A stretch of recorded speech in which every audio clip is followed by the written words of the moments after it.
two stones in a square when I had for the first time crossed St George's Channel, and for the first time stepped out of a Dublin hotel onto St Stephen's Green. The first of all my impressions was that of a particular statue, or rather portion of a statue. I left many traditional mysteries already in my track, but they did not trouble me as did this random glimpse or vision. I have never understood why the channel is called St George's Channel.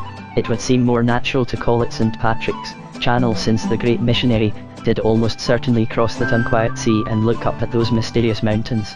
And though I should be enchanted, in an abstract artistic sense, to imagine St George sailing towards the sunset, flying the silver and scarlet colours of his cross, I cannot in fact regard that journey as the most fortunate of the adventures of that flag. Nor, for that matter, do I know why the green should be called St Stephen's Green, nor why the parliamentary enclosure at Westminster is also connected with the first of the martyrs, unless it be because St Stephen was killed with stones. The stones, piled together to make modern political buildings, might perhaps be regarded as a cairn, or heap of missiles, marking the place of the murder of a witness to the truth.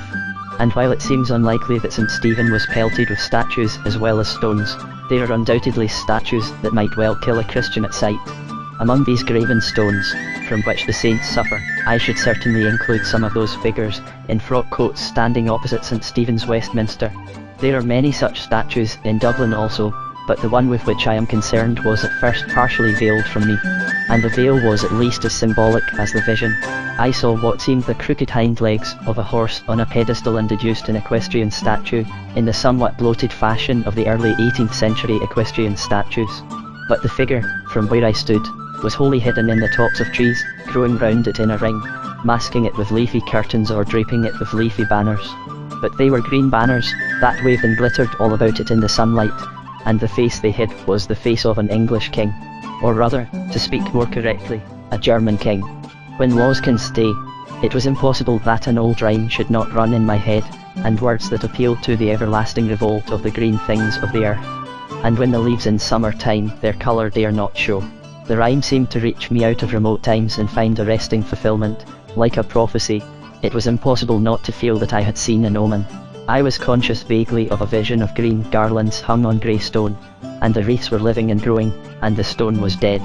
Something in the simple substances and elemental colours, in the white sunlight, and the sombre and even secret image held the mind for a moment, in the midst of all the moving city, like a sign given in a dream. I was told that the figure was that of one of the first Georges, but indeed I seemed to know already that it was the white horse of Hanover that had thus grown grey with Irish weather or green with Irish foliage. I knew only too well, already, that the George who had really crossed the Channel was not the saint. This was one of those German princes whom the English aristocracy used when it made the English domestic polity aristocratic, and the English foreign policy German. Those Englishmen who think the Irish are pro-German, or those Irishmen who think the Irish ought to be pro-German, would presumably expect the Dublin populace to have hung the statue of this German deliverer with national flowers and nationalist flags. For some reason, however, I found no traces of Irish tributes round the pedestal of the Teutonic horseman. I wondered how many people in the last 50 years have ever cared about it, or even been conscious of their own carelessness. I wonder how many have ever troubled to look at it, or even troubled not to look at it. If it fell down, I wonder whether anybody would put it up again. I do not know. I only know that Irish gardeners, or some such Irish humorists, had planted trees in a ring round that prancing equestrian figure, trees that had, so to speak, sprung up and choked him, making him more unrecognisable than a Jack in the Green. Jack or George had vanished, but the green remained. About a stone's throw from this calamity in stone there stood, at the corner of a gorgeously coloured flower walk, a bust evidently by a modern sculptor, with modern symbolic ornament surmounted by the fine falcon face of the poet Mangan, who dreamed and drank and died, a thoughtless and thriftless outcast, in the darkest of the Dublin streets around the place. This individual Irishman really was what we were told that all Irishmen were: hopeless, heedless, irresponsible, impossible, a tragedy of failure. And yet it seemed to be his head that was lifted and not hidden. The gay flowers only showed up this graven image, as the green leaves shut out the other. Everything around him seemed bright and busy, and told rather of a new time. It was clear that modern men did stop to look at him. Indeed, modern men had stayed there long enough to make him a monument. It was almost certain that if his monument fell down it really would be put up again.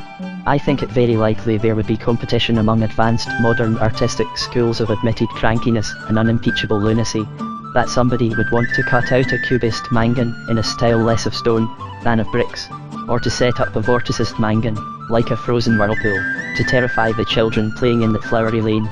For when I afterwards went into the Dublin Art Club, or mixed generally in the stimulating society of the intellectuals of the Irish capital, I found a multitude of things which moved both my admiration and amusement. Perhaps the best thing of all was that it was the one society that I have seen where the intellectuals were intellectual. But nothing pleased me more than the fact that even Irish art was taken with a certain Irish pugnacity, as if there could be street fights about aesthetics, as there once were about theology. I could almost imagine an appeal for pikes to settle a point about art needlework, or a suggestion of dying on the barricades for a difference about bookbinding. And I could still more easily imagine a sort of ultra-civilized civil war round the half-restored bust of poor Mangan. But it was in a yet plainer and more popular sense that I felt the bust to be the sign of a new world, where the statue of Royal George was only the ruin of an old one.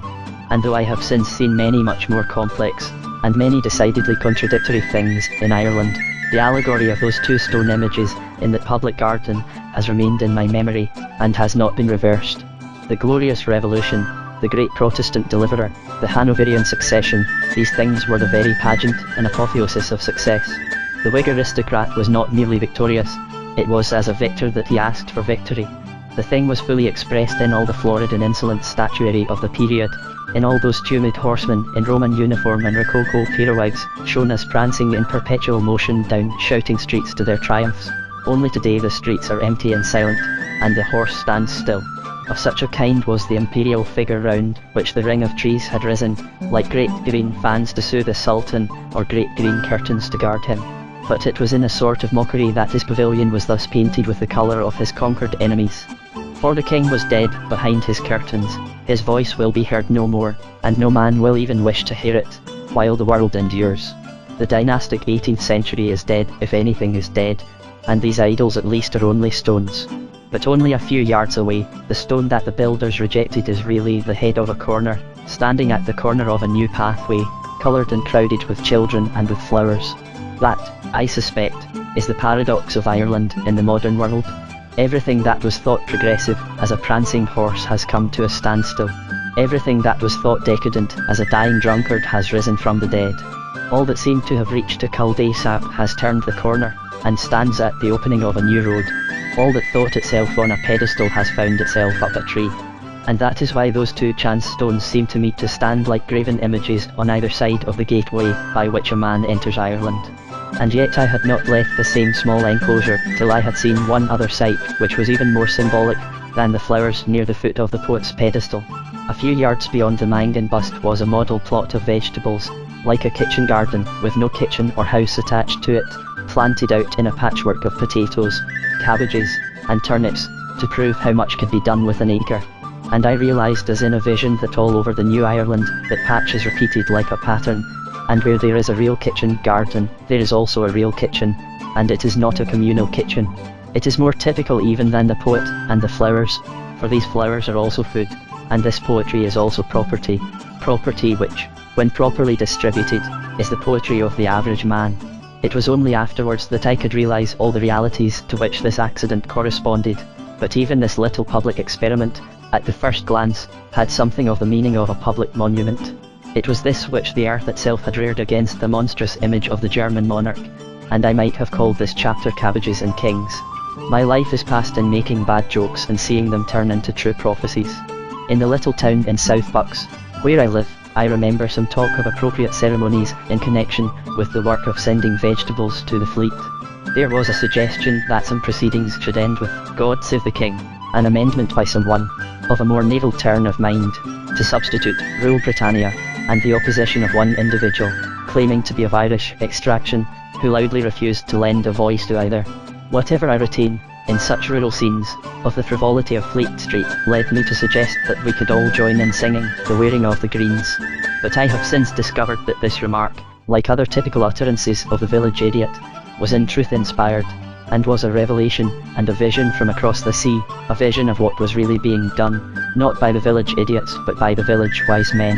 For the whole miracle of modern Ireland might well be summed up in the simple change from the word green to the word greens. Nor would it be true to say that the first is poetical and the second practical. For a green tree is quite as poetical as a green flag, and no one in touch with history doubts that the waving of the green flag has been very useful to the growing of the green tree. But I shall have to touch upon all such controversial topics later, for those to whom such statements are still controversial. Here I would only begin by recording a first impression as vividly coloured and patchy as a modernist picture, a square of green things, growing where they are least expected, the new vision of Ireland. The discovery, for most Englishmen, will be like touching the trees of a faded tapestry, and finding the forest alive and full of birds. It will be as if, on some dry urn or dreary column, figures which had already begun to crumble magically began to move and dance. For culture as well as mere caddishness assumed the decay of these Celtic or Catholic things. There were artists sketching the ruins as well as trippers picnicking in them, and it was not the only evidence that a final silence had fallen on the harp of Tara, that it did not play Tara Abundia. Englishmen believed in Irish decay even when they were large-minded enough to lament it. It might be said that those who were most penitent because the thing was murdered, were most convinced that it was killed. The meaning of these green and solid things before me is that it is not a ghost that has risen from the grave. A flower, like a flag, might be little more than a ghost, but a fruit has that sacramental solidity, which in all mythologies belongs not to a ghost, but to a god.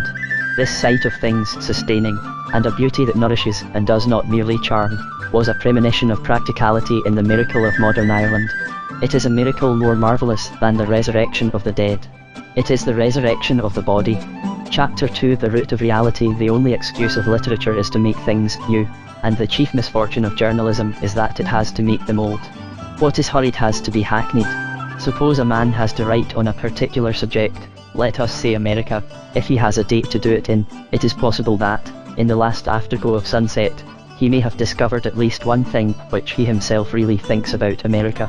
It is conceivable that somewhere under the evening star he may have a new idea, even about the New World. If he has only half an hour in which to write, he will just have time to consult an encyclopedia and vaguely remember the latest leading articles. The encyclopedia will be only about a decade out of date. The leading articles will be eons out of date, having been written under similar conditions of modern rush. If he has only a quarter of an hour in which to write about America, he may be driven in mere delirium and madness to call her his gigantic daughter in the West, to talk of the feasibility of hands across the sea, or even to call himself an Anglo-Saxon, when he might as well call himself a Jute. But whatever debasing banality be the effect of business scurry in criticism, it is but one example of a truth that can be tested in 20 fields of experience. If a man must get to Brighton as quickly as possible, he can get there quickest by travelling on rigid rails on a recognised route.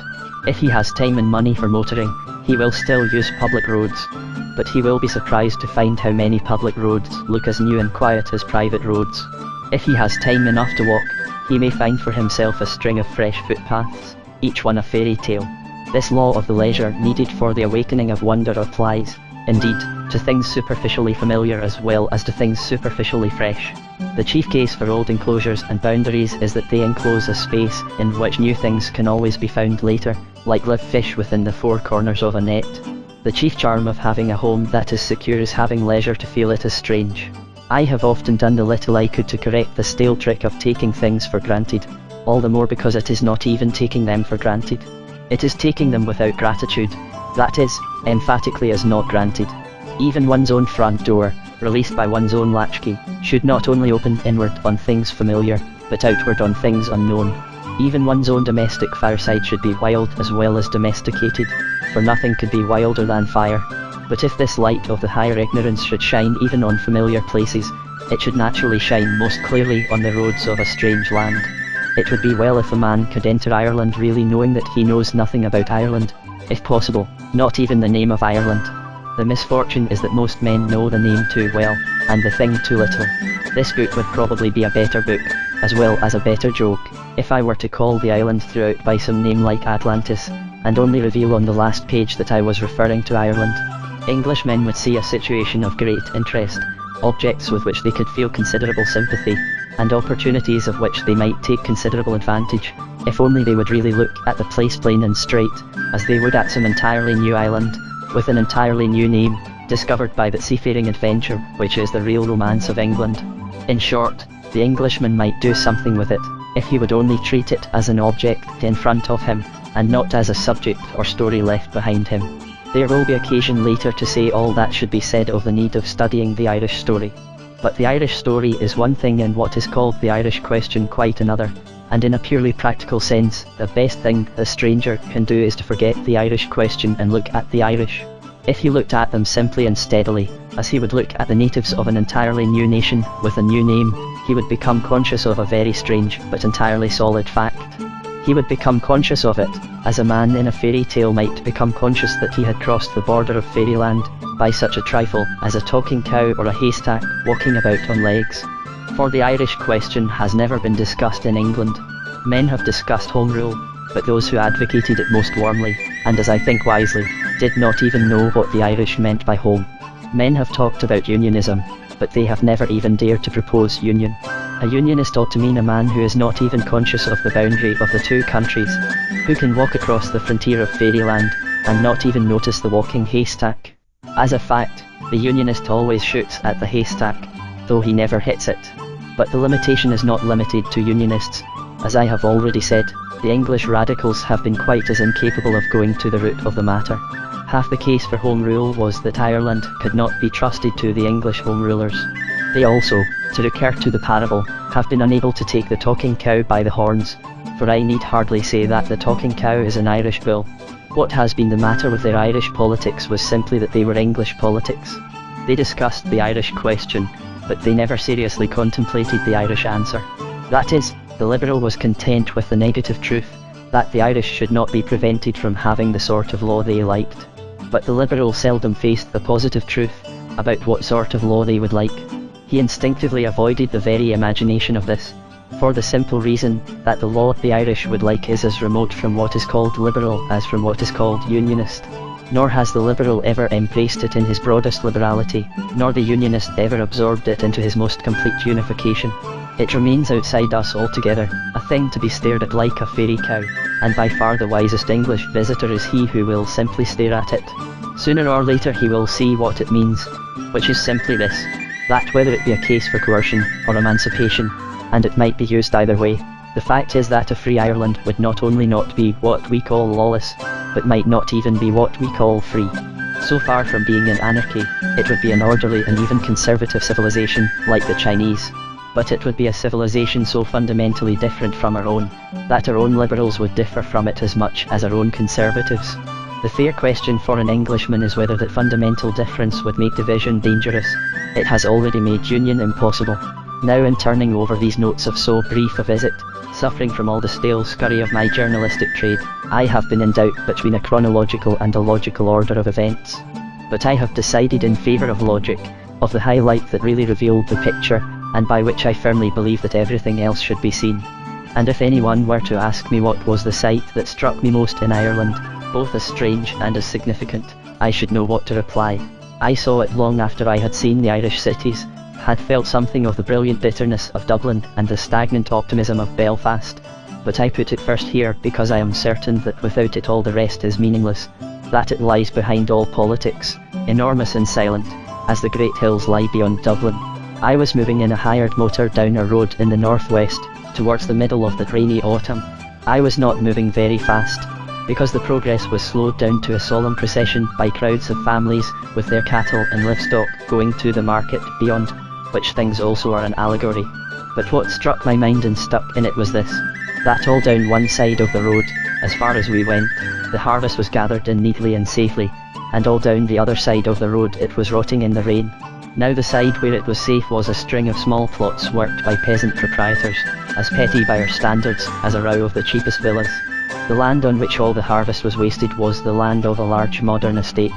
I asked why the landlord was later with his harvesting than the peasants, and I was told rather vaguely that there had been strikes and similar labour troubles. I did not go into the rights of the matter, but the point here is that, whatever they were, the moral is the same.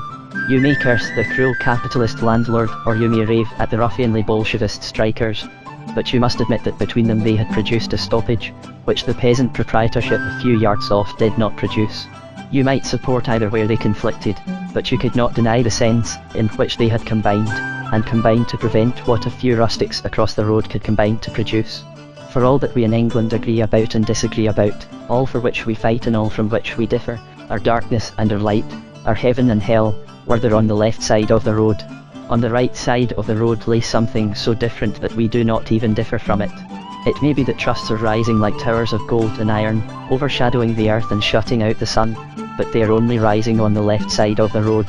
It may be that trade unions are laying labyrinths of international insurrection, cellars stored with the dynamite of a merely destructive democracy, but all that international maze lies to the left side of the road. Employment and unemployment are there, Marx and the Manchester School are there. The left side of the road may even go through amazing transformations of its own. Its story may stride across abysses of anarchy, but it will never step across the road. The landlord's estate may become a sort of Morris utopia, organised communally by socialists, or more probably by guild socialists. It may, as I fear is much more likely, pass through the stage of an employer's model village to the condition of an old pagan slave estate.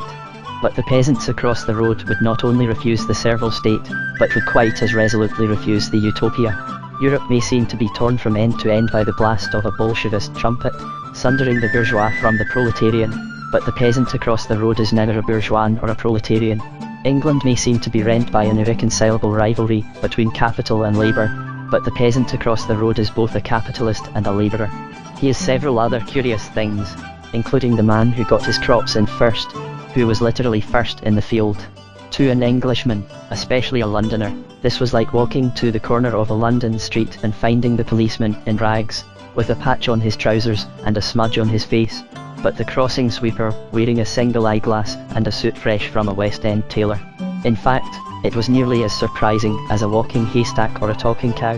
What was generally dingy, dilatory, and down at heels was here comparatively tidy and timely. What was orderly and organised was belated and abandoned. For it must be sharply realised that the peasant proprietors succeeded here, not only because they were really proprietors, but because they were only peasants. It was because they were on a small scale that they were a great success. It was because they were too poor to have servants that they grew rich in spite of strikers. It was, so far as it went, the flattest possible contradiction to all that is said in England, both by collectivists and capitalists, about the efficiency of the great organisation.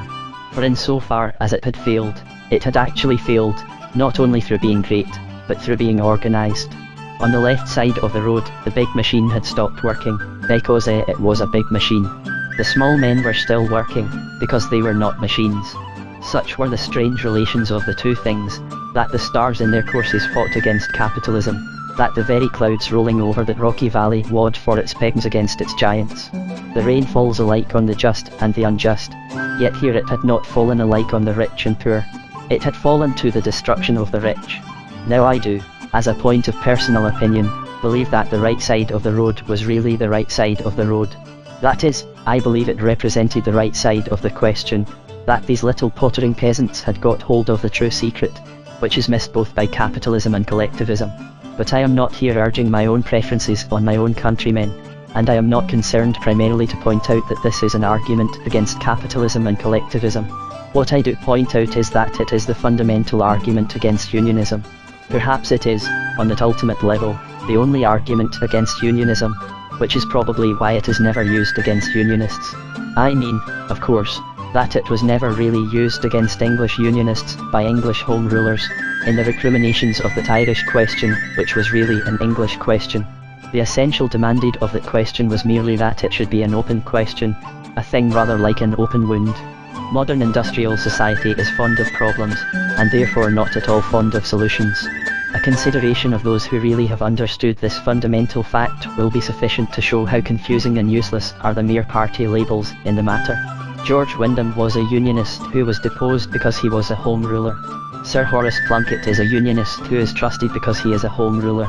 By far the most revolutionary piece of nationalism that was ever really effected for Ireland was effected by Wyndham, who was an English Tory squire. And by far the most brutal and brainless piece of unionism that was ever imposed on Ireland was imposed in the name of the radical theory of free trade, when the Irish juries brought in verdicts of willful murder against Lord John Russell. I say this to show that my sense of a reality is quite apart from the personal accident that I have myself always been a radical in English politics, as well as a home ruler in Irish politics.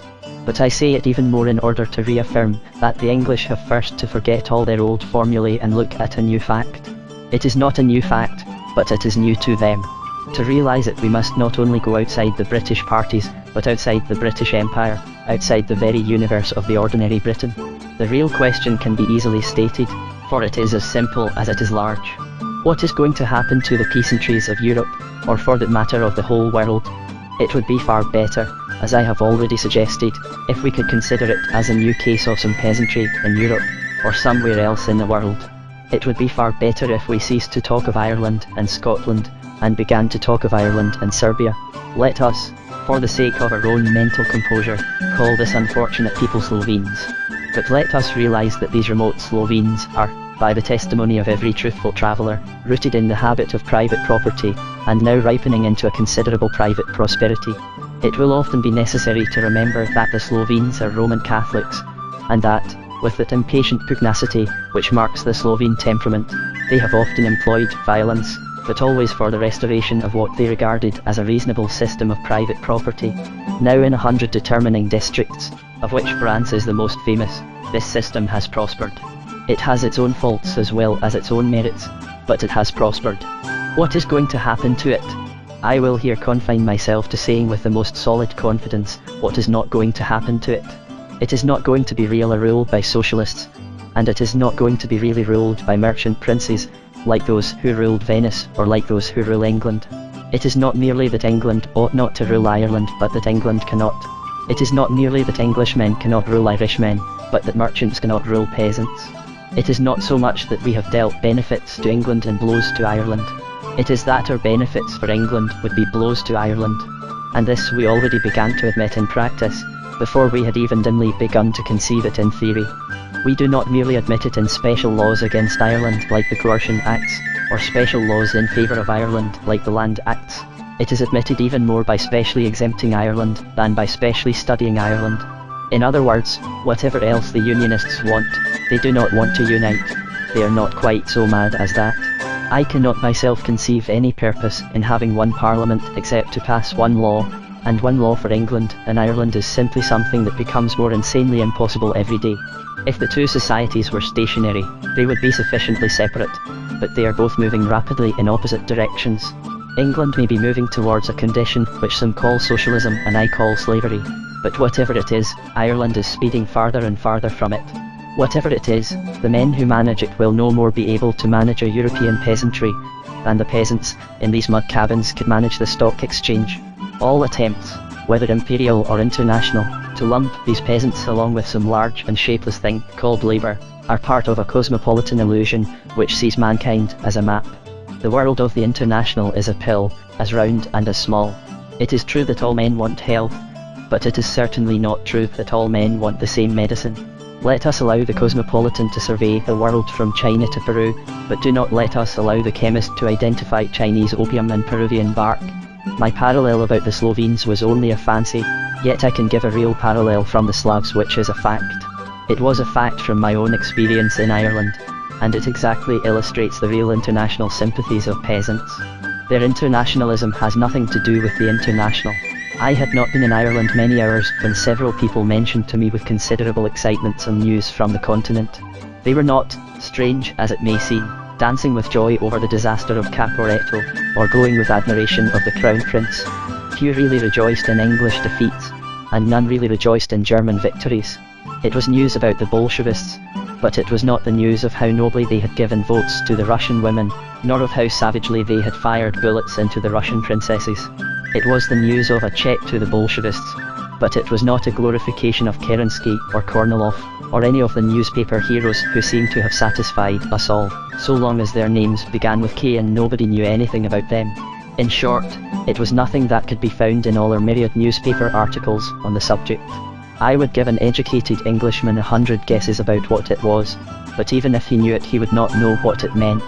It had appeared in the little paper about peasant produce so successfully conducted by Mr. George Russell, the admirable A.E., and it was told me eagerly by the poet himself, by a learned and brilliant Jesuit, and by several other people, as the great news from Europe. It was simply the news that the Jewish socialists of the Bolshevist government had been attempting to confiscate the peasants' savings in the cooperative banks, and had been forced to desist. And they spoke of it as of a great battle won on the Danube or the Rhine.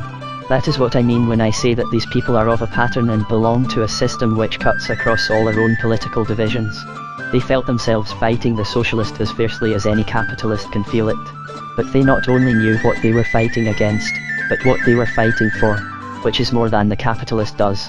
I do not know how far modern Europe really shows a menace of Bolshevism, or how far merely a panic of capitalism. But I know that if any honest resistance has to be offered to mere robbery, the resistance of Ireland will be the most honest, and probably the most important. It may be that international Israel will launch against us out of the Eastern insane simplification of the unity of man, as Islam once launched out of the Eastern insane simplification of the unity of God. If it be so, it is where property is well distributed that it will be well defended.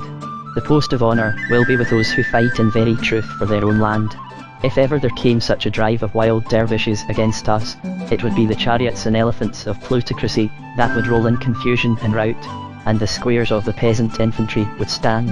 Anyhow, the first fact to realise is that we are dealing with a European peasantry, and it would be really better, as I say, to think of it first as a continental peasantry. There are numberless important inferences from this fact, but there is one point, politically topical and urgent, on which I may well touch here. It will be well to understand about this peasantry something that we generally misunderstand, even about a continental peasantry. English tourists in France or Italy commonly make the mistake of supposing that the people cheat, because the people bargain, or attempt to bargain. When a peasant asks 10p for something that is worth 4p, the tourist misunderstands the whole problem. He commonly solves it by calling the man a thief and paying the 10p. There are 10,000 errors in this, beginning with the primary error of an oligarchy, of treating a man as a servant when he feels more like a small squire. The peasant does not choose to receive insults, but he never expected to receive 10p. A man who understood him would simply suggest 2p, in a calm and courteous manner, and the two would eventually meet in the middle at a perfectly just price. There would not be what we call a fixed price at the beginning, but there would be a very firmly fixed price at the end. That is, the bargain once made would be a sacredly sealed contract. The peasant, so far from cheating, has his own horror of cheating, and certainly his own fury at being cheated. Now in the political bargain, with the English, the Irish simply think they have been cheated. They think Home Rule was stolen from them after the contract was sealed, and it will be hard for anyone to contradict them. If Royal of Oiled is not a sacred seal on a contract, what is? The sentiment is stronger because the contract was a compromise. Home Rule was the 4p and not the 10p, and, in perfect loyalty to the peasants' code of honour, they have now reverted to the 10p. The Irish have now returned in a reaction of anger to their most extreme demands, not because we denied what they demanded, but because we denied what we accepted. As I shall have occasion to note, there are other and wilder elements in the quarrel, but the first fact to remember is that the quarrel began with a bargain, that it will probably have to end with another bargain, and that it will be a bargain with peasants. On the whole, in spite of abominable blunders and bad faith, I think there is still a chance of bargaining, but we must see that there is no chance of cheating. We may haggle like peasants, and remember that their first offer is not necessarily their last. But we must be as honest as peasants, and that is a hard saying for politicians. The great Parnell, a squire who had many of the qualities of a peasant, qualities the English so wildly misunderstood as to think them English, when they were really very Irish, converted his people from a Fenianism fiercer than Sinn Féin to a Home Rule more moderate than that which any sane statesmanship would now offer to Ireland. But the peasants trusted Parnell, not because they thought he was asking for it, but because they thought he could get it. Whatever we decide to give to Ireland, we must give it. It is now worse than useless to promise it. I will say here, once and for all, the hardest thing that an Englishman has to say of his impressions of another great European people, that over all those hills and valleys our word is wind, and our bond is waste paper.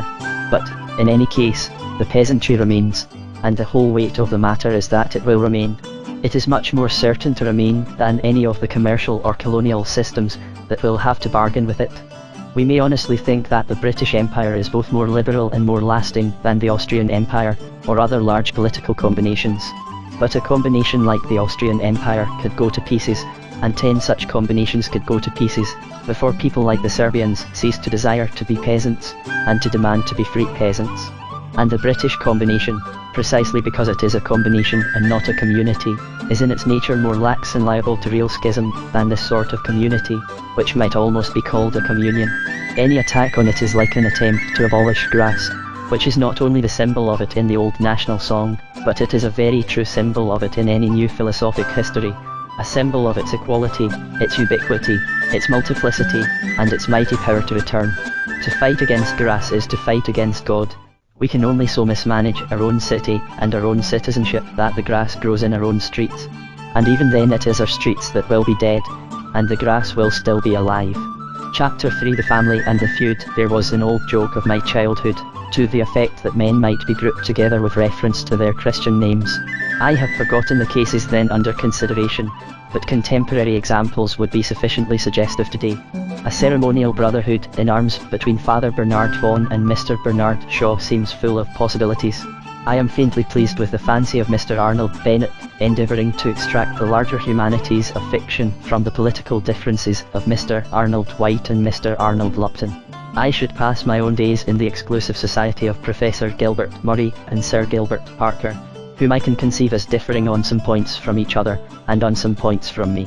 Now there is one odd thing to notice about this old joke, that it might have been taken in a more serious spirit, though in a saner style, in a yet older period.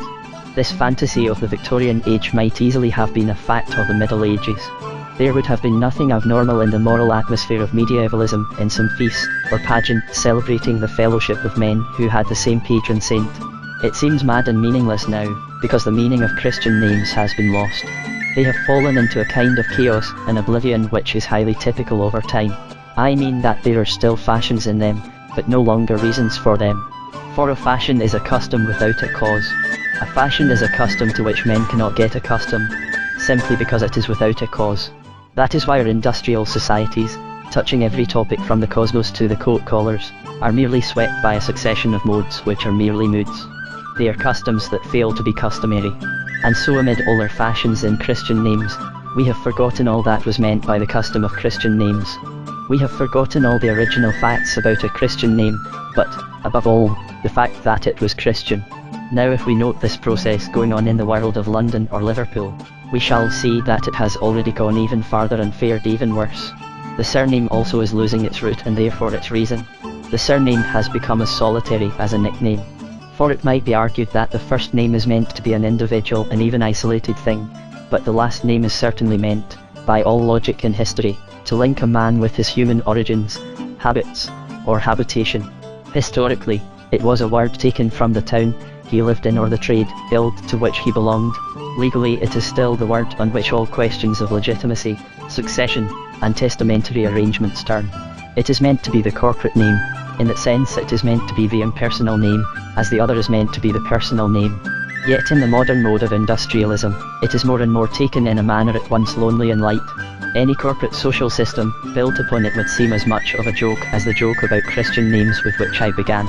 If it would seem odd to require a Thomas to make friends with any other Thomas, it would appear almost as perplexing to insist that any Thompson must love any other Thompson. It may be that Sir Edward Henry, late of the police force, does not wish to be confined to the society of Mr. Edward Clodd. But would Sir Edward Henry necessarily seek the society of Mr. O'Henry, entertaining as that society would be? Sir John Barker, founder of the Great Kensington Emporium, need not specially seek out and embrace Mr. John Masefield, but need he, any more swiftly, precipitate himself into the arms of Mr. Granville Barker? This vista of varieties would lead us far, but it is enough to notice, nonsense apart, that the most ordinary English surnames have become unique in their social significance. They stand for the man rather than the race or the origins. Even when they are most common, they are not communal. What we call the family name is not now primarily the name of the family. The family itself, as a corporate conception, has already faded into the background, and is in danger of fading from the background. In short, our Christian names are not the only Christian things that we may lose. Now the second solid fact which struck me in Ireland, after the success of small property and the failure of large organisation, was the fact that the family was in a flatly contrary position. All I have said above, in current language, about the whole trend of the modern world, is directly opposite to the whole trend of the modern Irish world. Not only is the Christian name a Christian name, but, what seems still more paradoxical and even pantomimic, the family name is really a family name. Touching the first of the two, it would be easy to trace out some very interesting truths about it, if they did not divert us from the main truth of this chapter, the second great truth about Ireland. People contrasting the education of the two countries, or seeking to extend to the one the thing which is called education in the other, might indeed do worse than study the simple problem of the meaning of Christian names. It might dawn at last, even on educationists, that there is a value in the content as well as the extent of culture, or, in other words, that knowing 900 words is not always more important than knowing what some of them mean. It is strictly and soberly true that any peasant, in a mud cabin in County Clare, when he names his child Michael, may really have a sense of the presence that smote down Satan, the arms and plumage of the paladin of paradise. I doubt whether it is so overwhelmingly probable that any clerk in any villa on Clapham Common, when he names his son John, has a vision of the holy eagle of the apocalypse, or even of the mystical cup of the disciple whom Jesus loved. In the face of that simple fact, I have no doubt about which is the more educated man, and even a knowledge of the _DAILY male does not redress the balance. It is often said, and possibly truly, that the peasant named Michael cannot write his own name. But it is quite equally true that the clerk named John cannot read his own name. He cannot read it because it is in a foreign language, and he has never been made to realise what it stands for. He does not know that John means John, as the other man does know that Michael means Michael.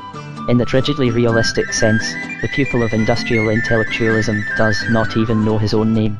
But this is a parenthesis, because the point here is that the man in the street, as distinct from the man in the field, has been separated not only from his private but from his more public description. He has not only forgotten his name, but forgotten his address. In my own view, he is like one of those unfortunate people who wake up with their minds a blank, and therefore cannot find their way home. But whether or no we take this view of the state of things in an industrial society like the English, we must realise firmly that a totally opposite state of things exists in an agricultural society like the Irish. We may put it, if we like, in the form of an unfamiliar and even unfriendly fancy. We may say that the house is greater than the man, that the house is an amiable ogre that runs after and recaptures the man. But the fact is there, familiar or unfamiliar, friendly or unfriendly, and the fact is the family. The family pride is prodigious, though it generally goes along with glowing masses of individual humility, and this family sentiment does attach itself to the family name, so that the very language in which men think is made up of family names. In this the atmosphere is singularly unlike that of England, though much more like that of Scotland.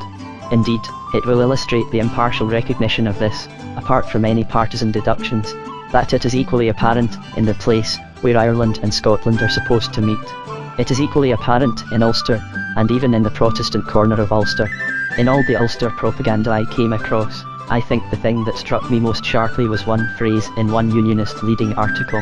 It was something that might fairly be called Scottish, something which was really even more Irish, but something which could not in the wildest mood be called English, and therefore could not with any rational meaning be called Unionist. Yet it was part of a passionately sincere, and indeed truly human and historic outburst of the politics of the North East corner, against the politics of the rest of Ireland.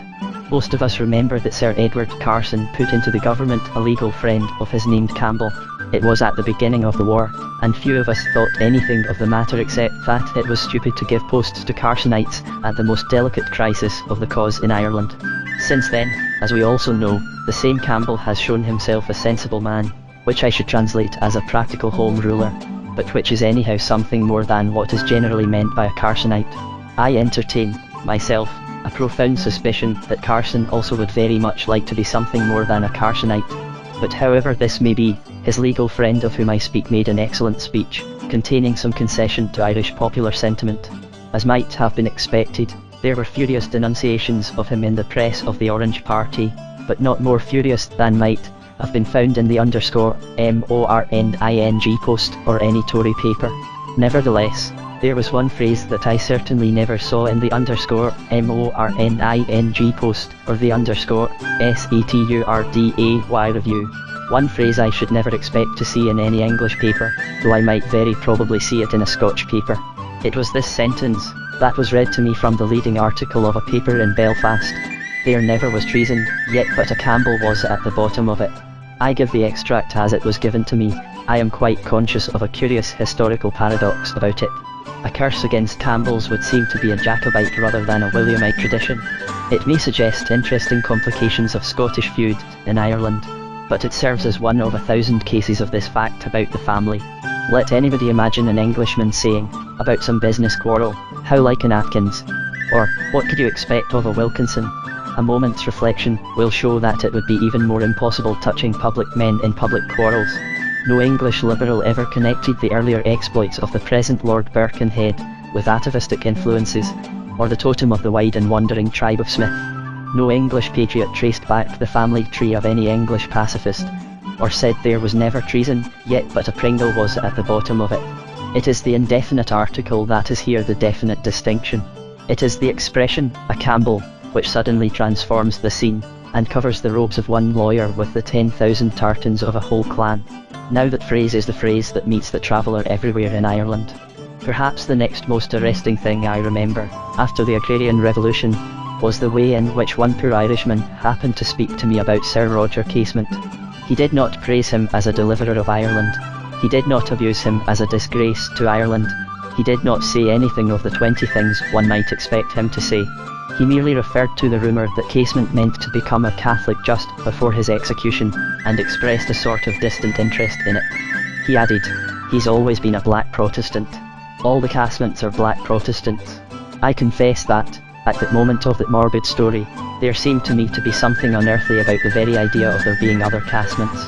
If ever a man seemed solitary, if ever a man seemed unique to the point of being unnatural, it was that man on the 2 or 3 occasions when I have seen his sombre handsome face, and his wild eye, a tall, dark figure walking already in the shadow of a dreadful doom. I do not know if he was a black Protestant, but he was a black something, in the sad if not the bad sense of the symbol. I fancy, in truth, he stood rather for the third of Browning's famous triad of rhyming monosyllables. A distinguished nationalist member, who happened to have had a medical training, said to me, I was quite certain, when I first clapped eyes on him, the man was mad. Anyhow, the man was so unusual, that it would never have occurred to me or any of my countrymen to talk as if there were a class or clan of such men. I could almost have imagined he had been born without father or mother. But for the Irish, his father and mother were really more important than he was. There is said to be a historical mystery about whether Parnell made a pun when he said that the name of kettle was a household word in Ireland. Few symbols could now be more contrary than the name of kettle and the name of casement, save for the courage they had in common. For the younger Kettle, who died so gloriously in France, was a nationalist as broad as the other was cramped, and as sane as the other was crazy. But if the fancy of a punster, following his own delightful vein of nonsense, should see something quaint in the image of 100 such kettles singing as he sang by 100 hearths, a more bitter jester, reading the black and obscure story of the capture on the coast, might utter a similar flippancy about other Casements, opening on the foam of such very perilous seas, in a land so truly forlorn. But even if we were not annoyed at the pun, we should be surprised at the plural, and our surprise would be the measure of the deepest difference between England and Ireland. To express it in the same idle imagery, it would be the fact that even a casement is a part of a house, as a kettle is a part of a household. Every word in Irish is a household word. The English would no more have thought of a plural for the word Gladstone than for the word God. They would never have imagined Disraeli compassed about with a great cloud of Disraelis. It would have seemed to them altogether too apocalyptic an exaggeration of being on the side of the angels. To this day in England, as I have reason to know, it is regarded as a rabid and insane form of religious persecution to suggest that a Jew very probably comes of a Jewish family.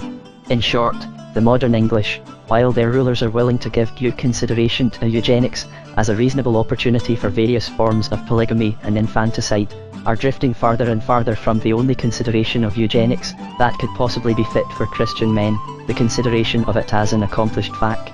I have spoken of infanticide, but indeed the ethic involved is rather that of parricide and matricide. To my own taste, the present tendency of social reform would seem to consist of destroying all traces of the parents, in order to study the heredity of the children. But I do not here ask the reader to accept my own tastes or even opinions about these things. I only bear witness to an objective fact about a foreign country. It can be summed up by saying that Parnell is the Parnell for the English. but a Parnell for the Irish. This is what I mean when I say that English home rulers do not know what the Irish mean by home. And this is also what I mean when I say that the society does not fit into any of our social classifications, liberal or conservative. To many radicals this sense of lineage will appear rank reactionary aristocracy, and it is aristocratic, if we mean by this a pride of pedigree, but it is not aristocratic in the practical and political sense. Strange as it may sound, its practical effect is democratic. It is not aristocratic in the sense of creating an aristocracy. On the contrary, it is perhaps the one force that permanently prevents the creation of an aristocracy, in the manner of the English squirearchy. The reason of this apparent paradox can be put plainly enough in one sentence. If you are really concerned about your relations, you have to be concerned about your poor relations. You soon discover that a considerable number of your second cousins exhibit a strong social tendency to be chimney sweeps and tinkers. You soon learn the lesson of human equality, if you try honestly and consistently to learn any other lesson, even the lesson of heraldry and genealogy. For good or evil, a real working aristocracy has to forget about 3/4 of its aristocrats. It has to discard the poor who have the genteel blood, and welcome the rich who can live the genteel life. If a man is interesting because he is a McCarthy, it is so far as he is interesting because he is a man. That is, he is interesting whether he is a duke or a dustman. But if he is interesting because he is Lord Fitzarthur and lives at Fitzarthur House, then he is interesting when he has merely bought the house, or when he has merely bought the title. To maintain a squirearchy it is necessary to admire the new squire, and therefore to forget the old squire. The sense of family is like a dog and follows the family. The sense of aristocracy is like a cat and continues to haunt the house. I am not arguing against aristocracy, if the English choose to preserve it in England. I am only making clear the terms on which they hold it, and warning them that a people with a strong family sense will not hold it on any terms. Aristocracy, as it has flourished in England since the Reformation, with not a little national glory and commercial success, is in its very nature built up of broken and desecrated homes. It has to destroy 100 poor relations to keep up a family. It has to destroy 100 families to keep up a class. But if this family spirit is incompatible with what we mean by aristocracy, it is quite as incompatible with 3/4 of what many men praise and preach as democracy. The whole trend of what has been regarded as liberal legislation in England, necessary or unnecessary, defensible and indefensible, has for good or evil been at the expense of the independence of the family, especially of the poor family. From the first most reasonable restraints of the Factory Acts to the last most maniacal antics of interference with other people's nursery games or Christmas dinners, the whole process has turned sometimes on the pivot of the state, more often on the pivot of the employer, but never on the pivot of the home. All this may be an emancipation. I only point out that Ireland really asked for Home Rule chiefly to be emancipated from this emancipation. But indeed the English politicians, to do them justice, showed their consciousness of this by the increasing number of cases in which the other nation is exempted. We may have harried this unhappy people with their persecutions, but at least we spare them our reforms. We have smitten them with plagues, but at least we dare not scourge them with our remedies. The real case against the Union is not merely a case against the Unionists, it is a far stronger case against the Universalists. It is this strange and ironic truth, that a man stands up holding a charter of charity and peace for all mankind, that he lays down a law of enlightened justice for all the nations of the earth, that he claims to behold man from the beginnings of his evolution equal, without any difference between the most distant creeds and colours, that he stands as the orator of the human race, whose statute only declares all humanity to be human, and then slightly drops his voice and says, "This act shall not apply to Ireland." Chapter 4 The Paradox of Labour. My first general and visual impression of the Green Island was that it was not green, but brown, that it was positively brown with khaki. This is one of those experiences that cannot be confused with expectations, the sort of small thing that is seen but not foreseen in the verbal visions of books and newspapers. I knew, of course, that we had a garrison in Dublin, but I had no notion that it was so obvious all over Dublin. I had no notion that it had been considered necessary to occupy the country in such force, or with so much parade of force. And the first thought that flashed through my mind found words in the single sentence: how useful these men would have been in the breach at St. Quentin. For I went to Dublin towards the end of 1918, and not long after those awful days which led up to the end of the war, and seemed more like the end of the world. There hung still in the imagination, as above a void of horror, that line that was the last chain of the world's chivalry, and the memory of the day when it seemed that our name and our greatness and our glory went down before the annihilation from the north. Ireland is hardly to blame if she has never known how noble an England was in peril in that hour, or for what beyond any empire we were troubled when, under a cloud of thick darkness, we almost felt our ancient foundations move upon the floor of the sea. But I, as an Englishman, at least knew it, and it was for England and not for Ireland that I felt this first impatience and tragic irony. I had always doubted the military policy that culminated in Irish conscription, and merely on military grounds. If any policy of the English could deserve to be called in the proverbial sense Irish, I think it was this one. It was wasting troops in Ireland because we wanted them in France. I had the same purely patriotic and even pugnacious sense of annoyance, mingling with my sense of pathos, in the sight of the devastation of the great Dublin Street, which had been bombarded by the British troops during the Easter Rebellion. I was bitterly distressed that such a cannonade had ever been aimed at the Irish, but even more distressed that it had not been aimed at the Germans. The question of the necessity of the heavy attack, like the question of the necessity of the large army of occupation, is of course bound up with the history of the Easter Rebellion itself. That strange and dramatic event, which came quite as unexpectedly to nationalist Ireland as to unionist England, is no part of my own experiences, and I will not dogmatise on so dark a problem. But I will say, in passing, that I suspect a certain misunderstanding of its very nature to be common on both sides. Everything seems to point to the paradox that the rebels needed less to be conquered, because they were actually aiming at being conquered, rather than at being conquerors. In the moral sense they were most certainly heroes, but I doubt if they expected to be conquering heroes. They desired to be, in the Greek and literal sense, martyrs. They wished not so much to win as to witness. They thought that nothing but their dead bodies could really prove that Ireland was not dead. How far this sublime and suicidal ideal was really useful in reviving national enthusiasm, it is for Irishmen to judge. I should have said that the enthusiasm was there anyhow. But if any such action is based on international hopes, as they affect England or a great part of America, it seems to me founded on a fallacy about the facts. I shall have occasion to note many English errors about the Irish, and this seems to me a very notable Irish error about the English. If we are often utterly mistaken about their mentality, they were quite equally mistaken about our mistake. And curiously enough, they failed through not knowing the one compliment that we had really always paid them. Their act presupposed that Irish courage needed proof, and it never did. I have heard all the most horrible nonsense talked against Ireland before the war, and I never heard Englishmen doubt Irish military valour. What they did doubt was Irish political sanity. It will be seen at once that the Easter action could only disprove the prejudice they hadn't got, and actually confirmed the prejudice they had got. The charge against the Irishman was not a lack of boldness, but rather an excess of it. Men were right in thinking him brave, and they could not be more right. But they were wrong in thinking him mad, and they had an excellent opportunity to be more wrong. Then, when the attempt to fight against England developed by its own logic into a refusal to fight for England, men took away the number they first thought of, and were irritated into denying what they had originally never dreamed of doubting. In any case, this was, I think, the temper in which the minority of the true Sinn Feiners sought martyrdom. I for one will never sneer at such a motive, but it would hardly have amounted to so great a movement but for another force that happened to ally itself with them.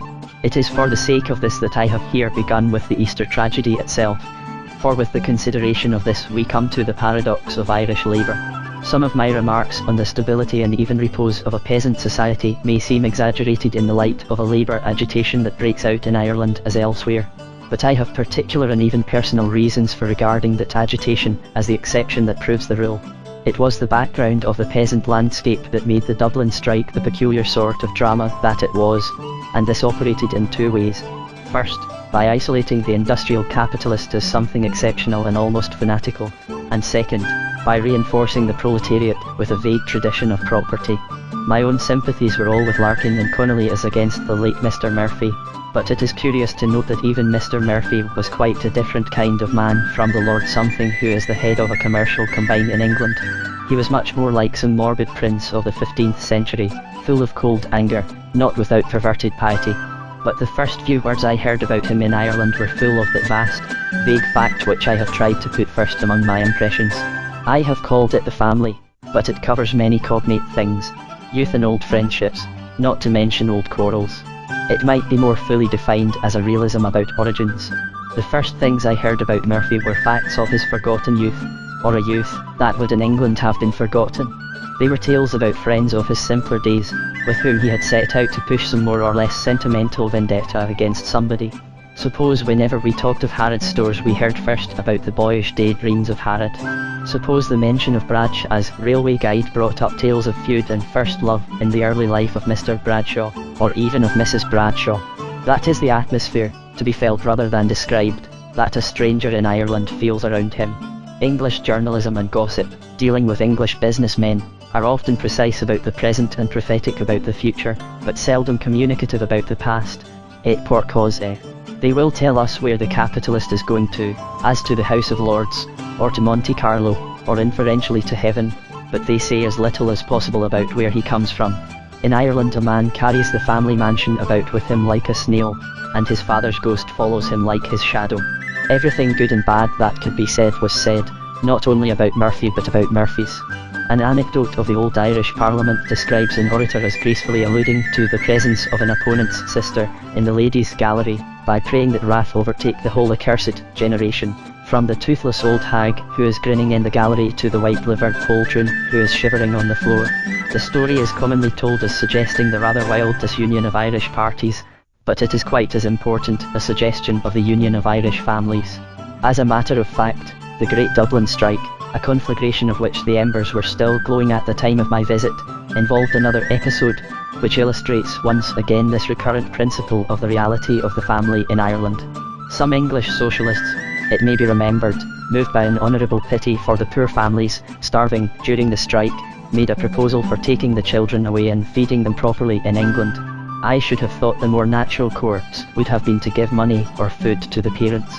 But the philanthropists, being English and being socialists, probably had a trust in what is called organisation and a distrust of what is called charity. It is supposed that charity makes a man dependent, though in fact charity makes him independent, as compared with the dreary dependence usually produced by organisation. Charity gives property, and therefore liberty. There is manifestly much more emancipation in giving a beggar a shilling to spend, than in sending an official after him to spend it for him. The socialists, however, had placidly arranged for the deportation of all the poor children, when they found themselves, to their astonishment, confronted with the red-hot reality called the religion of Ireland. The priests and the families of the faithful organised themselves for a furious agitation, on the ground that the faith would be lost in foreign and heretical homes. They were not satisfied with the assurance, which some of the socialists earnestly offered, that the faith would not be tampered with, and, as a matter of clear thinking, I think they were quite right. Those who offer such a reassurance have never thought about what a religion is. They entertain the extraordinary idea that religion is a topic. They think religion is a thing like radishes, which can be avoided throughout a particular conversation with a particular person, whom the mention of a radish may convulse with anger or agony. But a religion is simply the world a man inhabits. In practice, a socialist living in Liverpool would not know when he was or was not tampering with the religion of a child born in Louth. If I were given the complete control of an infant Parsi, which is fortunately unlikely, I should not have the remotest notion of when I was most vitally reflecting on the Parsi system. But common sense, and a comprehension of the meaning of a coherent philosophy, would lead me to suspect that I was reflecting on it every other minute. But I mention the matter here, not in order to enter into any of these disputes, but to give yet another example of the way in which the essentially domestic organisation of Ireland will always rise in rebellion against any other organisation.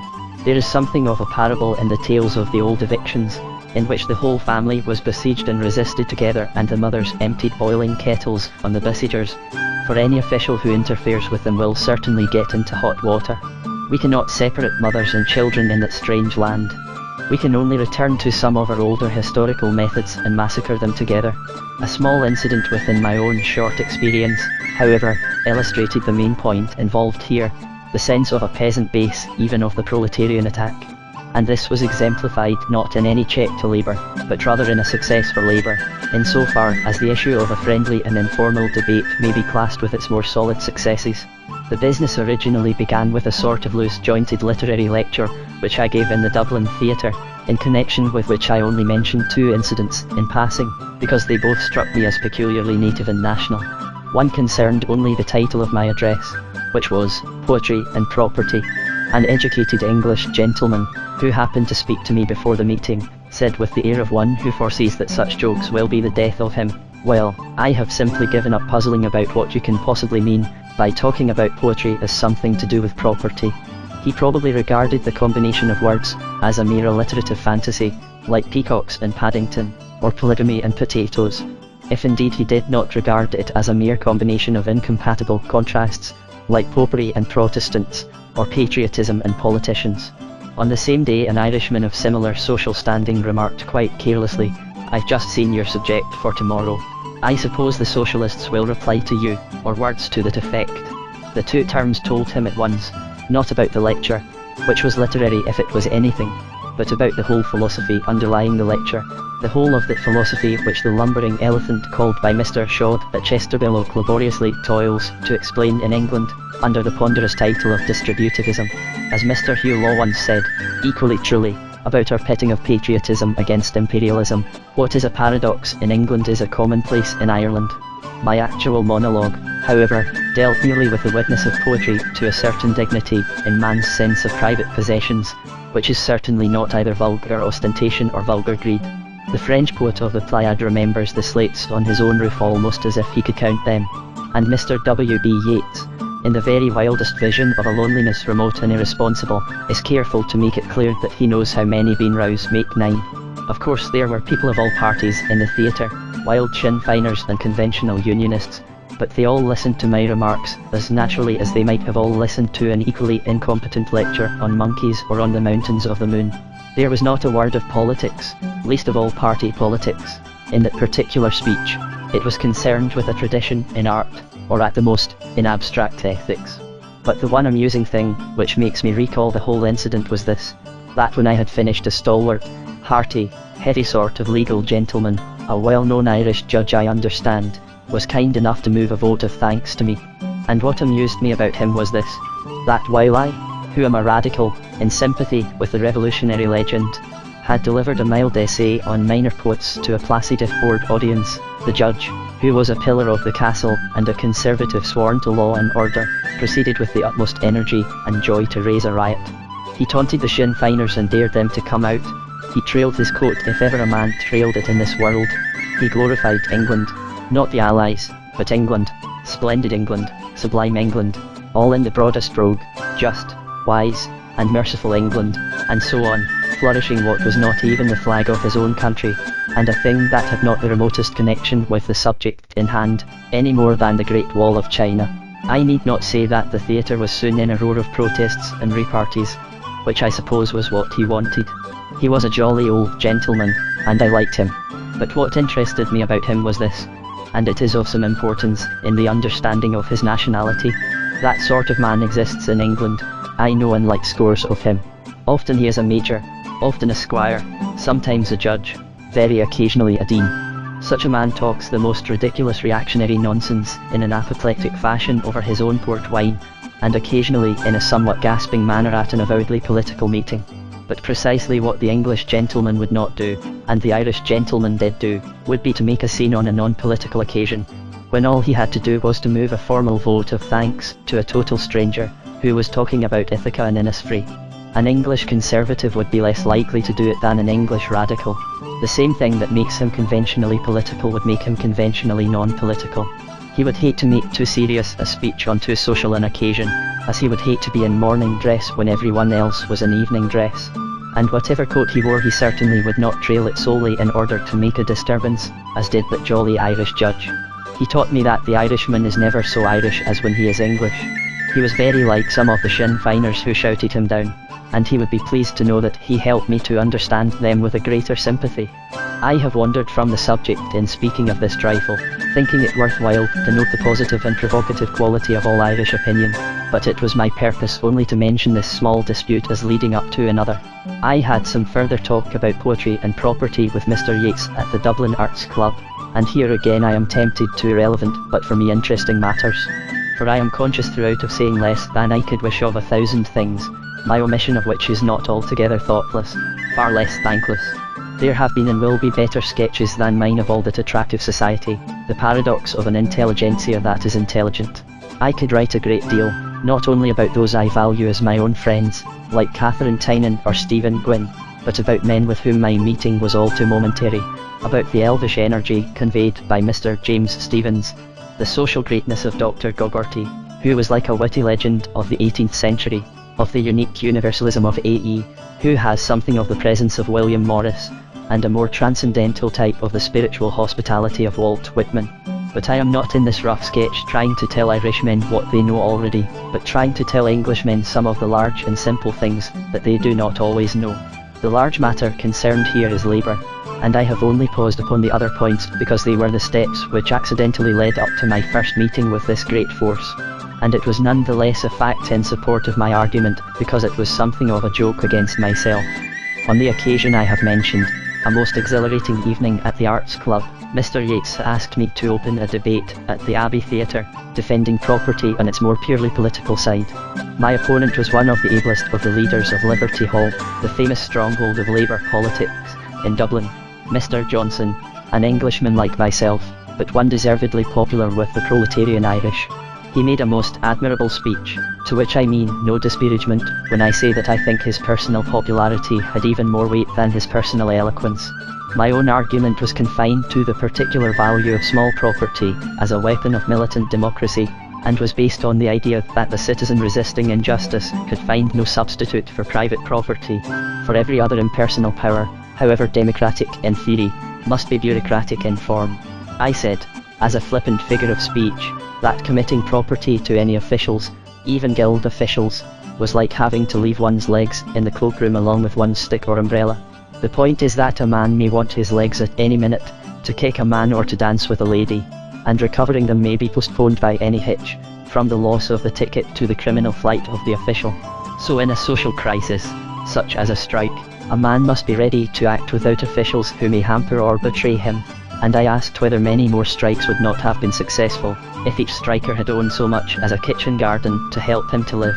My opponent replied that he had always been in favour of such a reserve of proletarian property, but preferred it to be communal rather than individual, which seems to me to leave my argument where it was, for what is communal must be official, unless it is to be chaotic.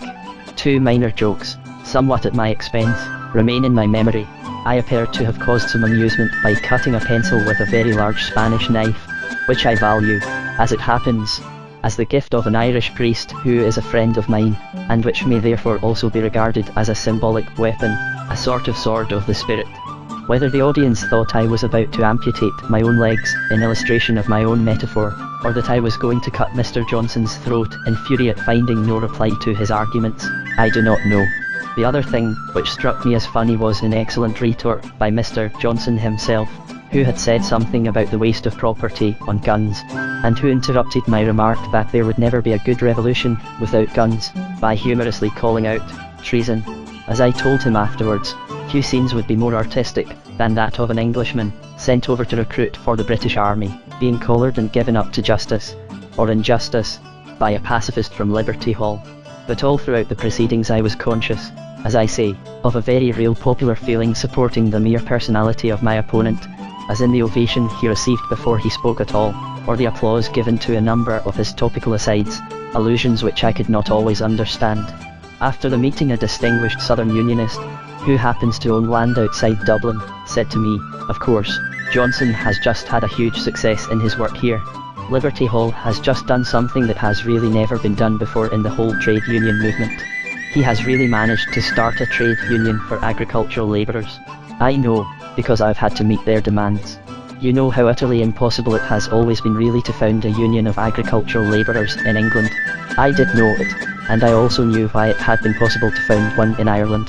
It had been possible for the very reason I had been urging all the evening, that behind the Irish proletariat there had been the tradition of an Irish peasantry. In their families, if not in themselves, there had been some memory of the personal love of the land. But it seemed to me an interesting irony that even my own defeat was an example of my own doctrine, and that the truth on my side was proved by the popularity of the other side. The Agricultural Guild was due to a wind of freedom that came into the dark city from very distant fields, and the truth that even these rolling stones of homeless proletarianism had been so lately loosened from the very roots of the mountains. In Ireland even the industrialism is not industrial. That is what I mean by saying that Irish labour is the exception that proves the rule. That is why it does not contradict my former generalization that our capitalist crisis is on the English side of the road. The Irish agricultural labourers can become guildsmen because they would like to become peasants. They think of rich and poor in the manner that is as old as the world, the manner of Ahab and Naboth. It matters little in a peasant society whether Ahab takes the vineyard privately as Ahab or officially as king of Israel. It will matter as little in the long run, even in the other kind of society, whether Naboth has a wage to work in the vineyard, or a vote that is supposed in some way to affect the vineyard. What he desires to have is the vineyard, and not in apologetic cynicism or vulgar evasions that business is business, but in thunder, as from a secret throne, comes the awful voice out of the vineyard, the voice of this manner of man in every age and nation. The Lord forbid that I should give the inheritance of my fathers unto thee. Chapter V. The Englishman in Ireland. With no desire to decorate my travels with too tall a traveller's tale, I must record the fact that I found one point upon which all Irishmen were agreed.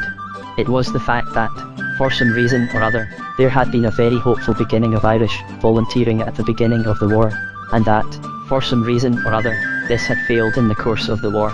The reasons alleged differed widely with the moods of men. Some had regarded the beginnings with hope and some with suspicion. Some had lived to regard the failure with a bitter pleasure, and some with a generous pain. The different factions gave different explanations of why the thing had stopped, but they all agreed that it had begun. The Sinn Féiner said that the people soon found they had been lured into a Saxon trap, set for them by smooth subservient Saxons like Mr. Devlin and Mr. Tim Healy. The Belfast Citizen suggested that the popish priest had terrorised the peasants when they tried to enlist, producing a thumbscrew from his pocket and a portable rack from his handbag. The Parliamentary Nationalist blamed both Sinn Féin and the persecution of Sinn Féin. The British government officials, if they did not exactly blame themselves, at least blamed each other. The ordinary Southern Unionist, who played many parts of a more or less sensible sort, including that of a Home Ruler, generally agreed with the ordinary Nationalist that the government's recruiting methods had been as bad as its cause was good. But it is manifest that multitudes, at the beginning of the war, thought it really had a very good cause, and, moreover, a very good chance. The extraordinary story of how that chance was lost may find mention on a later page. I will begin by touching on the first incident that befell me personally in connection with the same enterprise. I went to Ireland at the request of Irish friends who were working warmly for the Allied cause, and who conceived, I fear in far too flattering a spirit, that I might at least be useful as an Englishman who had always sympathised as warmly with the Irish cause. I am under no illusions that I should ever be efficient at such work in any case, and under the circumstances I had no great hopes of doing much, where men like Sir Horace Plunkett and Captain Stephen Gwynn, far more competent, more self-sacrificing, and more well-informed than I, could already do comparatively little. It was too late. 100th part of the brilliant constancy and tragic labours of these men might easily, at the beginning of the war, have given us a great Irish army. I need not explain the motives that made me do the little I could do. They were the same that at that moment made millions of better men do masses of better work. Physical accident prevented my being useful in France, and a sort of psychological accident seemed to suggest that I might possibly be useful in Ireland, but I did not see myself as a very serious figure in either field. Nothing could be serious in such a case except perhaps a conviction, and at least my conviction about the Great War has never wavered by a hair. _DELENDAS, and it is typical of the power of Berlin that one must break off for want of a Latin name for it. Being an Englishman, I hoped primarily to help England, but not being a congenital idiot, I did not primarily ask an Irishman to help England. There was obviously something much more reasonable to ask him to do. I hope I should in any case have done my best for my own country. But the cause was more than any country. In a sense it was too good for any country. The Allies were more right than they realised. Nay, they hardly had a right to be so right as they were. The modern Babylon of capitalistic states was hardly worthy to go on such a crusade against the heathen, as perhaps decadent Byzantium was hardly worthy to defend the cross against the crescent. But we are glad that it did defend the cross against the crescent. Nobody is sorry that Sobieski relieved Vienna. Nobody wishes that Alfred had not won in Wessex. The cause that conquered is the only cause that survived. We see now that its enemy was not a cause but a chaos, and that is what history will say of the strange and recent boiling up of barbaric imperialism, a whirlpool whose hollow centre was Berlin. This is where the extreme Irish were really wrong. perhaps really wrong for the first time, I entirely sympathise with their being in revolt against the British government. I am in revolt in most ways against the British government myself. But politics are a fugitive thing in the face of history. Does anybody want to be fixed forever on the wrong side, at the Battle of Marathon, through a quarrel with some archon whose very name is forgotten? Does anybody want to be remembered as a friend of Attila, through a breach of friendship with Aetius? In any case, it was with a profound conviction that if Prussia won, Europe must perish, and that if Europe perished, England and Ireland must perish together, that I went to Dublin in those dark days of the last year of the war. And it so happened that the first occasion when I was called upon for any expression of opinion was at a very pleasant luncheon party given to the representatives of the British Dominions, who were then on an official tour in the country inspecting its conditions. What I said is of no importance except as leading up to later events. But it may be noted that though I was speaking perhaps indirectly to Irishmen, I was speaking directly, if not to Englishmen, at least to men in the more English tradition of the majority of the colonies. I was speaking, if not to Unionists, at least largely to imperialists. Now I have forgotten, I am happy to say, the particular speech that I made, but I can repeat the upshot of it here, not only as part of the argument, but as part of the story. The line I took generally in Ireland was an appeal to the Irish principle, yet the reverse of a mere approval of the Irish action, or inaction. It postulated that while the English had missed a great opportunity of justifying themselves to the Irish had also missed a similar opportunity of justifying themselves to the English. But it specially emphasised this, that what had been lost was not primarily a justification against England, but a joke against England. I pointed out that an Irishman missing a joke against an Englishman was a tragedy, like a lost battle. And there was one thing, and one thing only, which had stopped the Irishman from laughing and saved the Englishman from being laughable. The one and only thing that rescued England from ridicule was Sinn Féin. Or, at any rate, that element in Sinn Féin which was pro-German, or refused to be anti-German. Nothing imaginable under the stars except a pro-German Irishman could at that moment have saved the face of a, very recently, pro-German Englishman. The reason for this is obvious enough. England in 1914 encountered or discovered a colossal crime of Prussianized Germany. But England could not discover the German crime without discovering the English blunder. The blunder was, of course, a perfectly plain historical fact, that England made Prussia. England was the historic, highly civilized Western state, with Roman foundations and chivalric memories. Prussia was originally a petty and boorish principality, used by England and Austria in the long struggle against the greatness of France. Now in that long struggle, Ireland had always been on the side of France. She had only to go on being on the side of France, and the Latin tradition, generally, to behold her own truth triumph over her own enemies. In a word, it was not a question of whether Ireland should become anti-German, but merely of whether she should continue to be anti-German. It was a question of whether she should suddenly become pro-German, at the moment when most other pro-Germans were discovering that she had been justified all along. But England, at the beginning of her last and most lamentable quarrel with Ireland, was by no means in so strong a controversial position. England was right, but she could only prove she was right by proving she was wrong. In one sense, and with all respect to her right action in the matter, she had to be ridiculous in order to be right. But the joke against the English was even more obvious and topical, and as mine was only meant for a light speech after a friendly lunch, I took the joke in its lightest and most fanciful form, and touched chiefly on the fantastic theory of the Teuton as the master of the Celt. For the supreme joke was this, that the Englishman has not only boasted of being an Englishman, he has actually boasted of being a German. As the modern mind began to doubt the superiority of Calvinism to Catholicism, all English books, papers, and speeches were filled more and more with a Teutonism which substituted a racial for a religious superiority. It was felt to be a more modern and even a more progressive principle of distinction, to insist on ethnology rather than theology, for ethnology was supposed to be a science. Unionism was simply founded on Teutonism. Hence the ordinary honest patriotic unionist was in a highly humorous fix when he had suddenly to begin denouncing Teutonism as mere terrorism.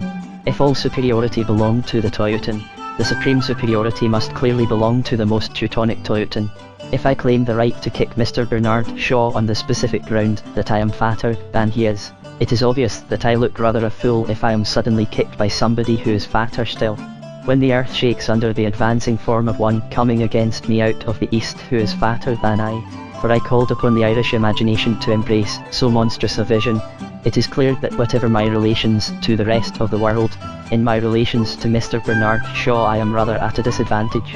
Mr. Shaw, at any rate, is rather in a position to make game of me, of which it is not inconceivable that he might avail himself. I might have accumulated a vast mass of learned sophistries and journalistic catchwords, which had always seemed to me to justify the connection between waxing fat and kicking. I might have proved from history that the leaders had always been fat men, like William the Conqueror, St. Thomas Aquinas, and Charles Fox. I might have proved from physiology that fatness is a proof of the power of organic assimilation and digestion, or from comparative zoology that the elephant is the wisest of the beasts. In short, I might be able to adduce many arguments in favour of my position. Only, unfortunately, they would now all become arguments against my position.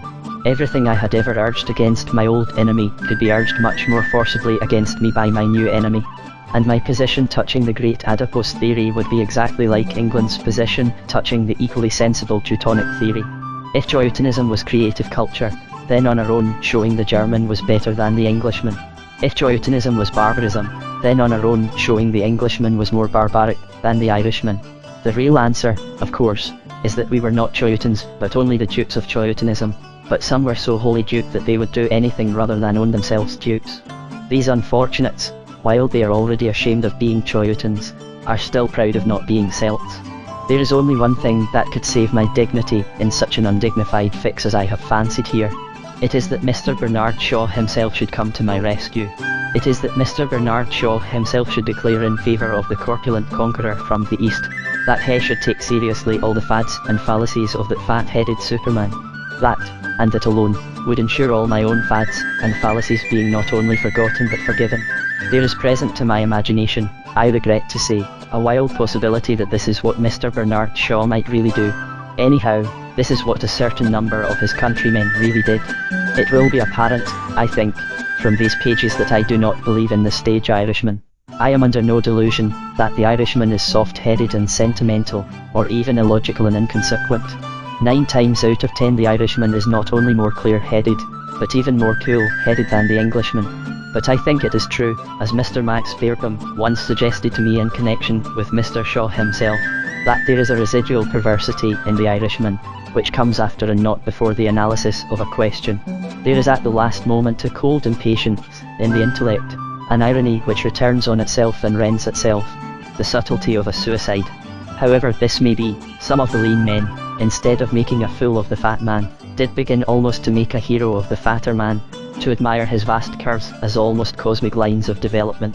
I have seen Irish-American pamphlets which took quite seriously, or, I prefer to think, pretended to take quite seriously, the ridiculous romance about the Teutonic tribes having revived and refreshed civilization after the fall of the Roman Empire.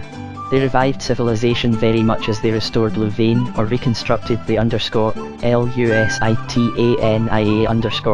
It was a romance, which the English for a short time adopted as a convenience, but from which the Irish have continually suffered as from a curse. It was a suicidal perversity that they themselves, in their turn, should perpetuate their permanent curse as a temporary convenience. That was the worst error of the Irish, or of some of the best of the Irish. That is why the Easter Rising was really a black and insane blunder. It was not because it involved the Irish in a military defeat, it was because it lost the Irish a great controversial victory. The rebel deliberately let the tyrant out of a trap, out of the grinning jaws of the gigantic trap of a joke. Many of the most extreme nationalists knew this well. It was what Kettle probably meant when he suggested an Anglo-Irish history called The Two Fools, and of course I do not mean that I said all this in my very casual and rambling speech. But it was based on this idea, that men had missed the joke against England, and that now unfortunately the joke was rather against Ireland. It was Ireland that was now missing a great historical opportunity for lack of humour and imagination, as England had missed it a moment before. If the Irish would laugh at the English and help the English, they would win all along the line. In the real history of the German problem, they would inherit all the advantages of having been right from the first. It was now not so much a question of Ireland consenting to follow England's lead, as of England being obliged to follow Ireland's lead. These are the principles which I thought, and still think, the only possible principles to form the basis of a recruiting appeal in Ireland. But on the particular occasion in question I naturally took the matter much more lightly, hoping that the two jokes might, as it were, cancel out and leave the two countries quits and in a better humour. And I devoted nearly all my remarks to testifying that the English had really, in the mass, shed the cruder Chauvinism that had excused the cruelties of the past. I said that Englishmen were anything but proud of the past government of Ireland, that the mass of men of all parties were far more modest and humane in their view of Ireland than most Irishmen seem to suppose. And I ended with words which I only quote here from memory, because they happen to be the text of the curious incident which followed. This is no place for us to boast. We stand here in the valley of our humiliation, where the flag we love has done very little that was not evil, and where its victories have been far more disastrous than defeats. And I concluded with some general expression of the hope, which I still entertain, that two lands so much loved, by those who know them best, are not meant to hate each other forever. A day or two afterwards a distinguished historian who is a professor at Trinity College, Mr. Alison Phillips, wrote an indignant letter to the _IRISH Times. He announced that he was not in the Valley of Humiliation, and warmly contradicted the report that he was, as he expressed it, sitting in sackcloth and ashes. He remarked, if I remember right, that I was middle class, which is profoundly true, and he generally resented my suggestions as a shameful attack upon my fellow Englishmen. This both amused and puzzled me, for of course I had not been attacking Englishmen, but defending them. I had merely been assuring the Irish that the English were not so black, or so red, as they were painted in the vision of England's cruel red. I had not said there what I have said here, about the anomaly and absurdity of England in Ireland. I had only said that Ireland had suffered rather from the Teutonic theory than the English temper, and that the English temper, experienced at close quarters, was really quite ready for a reconciliation with Ireland. Nor indeed did Mr. Alison Phillips really complain especially of my denouncing the English, but rather of my way of defending them. He did not so much mind being charged with the vice of arrogance. What he could not bear was being charged with the virtue of humility. What worried him was not so much the supposition of our doing wrong, as that anybody should conceive it possible that we were sorry for doing wrong.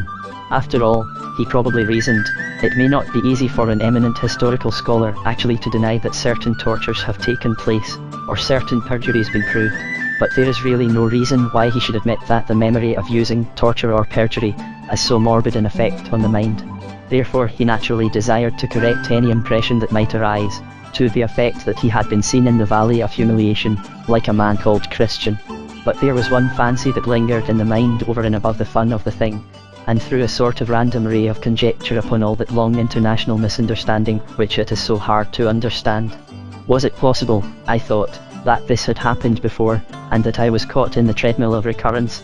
It may be that whenever, throughout the centuries, a roughly representative and fairly good-humoured Englishman has spoken to the Irish as thousands of such Englishmen feel about them, some other Englishman on the spot has hastened to explain that the English are not going in for sackcloth and ashes, but only for phylacteries and the blowing of their own trumpets before them. Perhaps whenever one Englishman said that the English were not so black as they were painted in the past, another Englishman always rushed forward to prove that the English were not so white as they were painted on the present occasion. And after all it was only Englishman against Englishman, one word against another, and there were many superiorities on the side which refused to believe in English sympathy or self-criticism, and very few of the Irish, I fear, understood the simple fact of the matter, or the real spiritual excuses of the party thus praising spiritual pride. Few understood that I represented large numbers of amiable Englishmen in England, while Mr. Phillips necessarily represented a small number of naturally irritable Englishmen in Ireland. Few, I fancy, sympathised with him so much as I do, for I know very well that he was not merely feeling as an Englishman, but as an exile. Chapter 6 The Mistake of England. I met one hearty Unionist, not to say coercionist in Ireland, in such a manner as to talk to him at some length. One quite genial and genuine Irish gentleman, who was solidly on the side of the system of British government in Ireland. This gentleman had been shot through the body by the British troops in their efforts to suppress the Easter Rebellion. The matter just missed being tragic, but since it did, I cannot help feeling it as slightly comic. He assured me with great earnestness that the rebels had been guilty of the most calculated cruelties, and that they must have done their bloody deeds in the coldest blood. But since he is himself a solid and, I am happy to say, a living demonstration that the firing even on his own side must have been rather wild, I am inclined to give the benefit of the doubt also to the less elaborately educated marksmen. When disciplined troops destroy people so much at random, it would seem unreasonable to deny that rioters may possibly have been riotous. I hardly think he was, or even professed to be, a person of judicial impartiality, and it is entirely to his honour that he was, on principle, so much more indignant with the rioters who did not shoot him than with the other rioters who did. But I venture to introduce him here not so much as an individual as an allegory. The incident seems to me to set forth, in a pointed, lucid, and picturesque form, exactly what the British military government really succeeded in doing in Ireland. It succeeded in half killing its friends, and affording an intelligent, but somewhat inhumane amusement to all its enemies.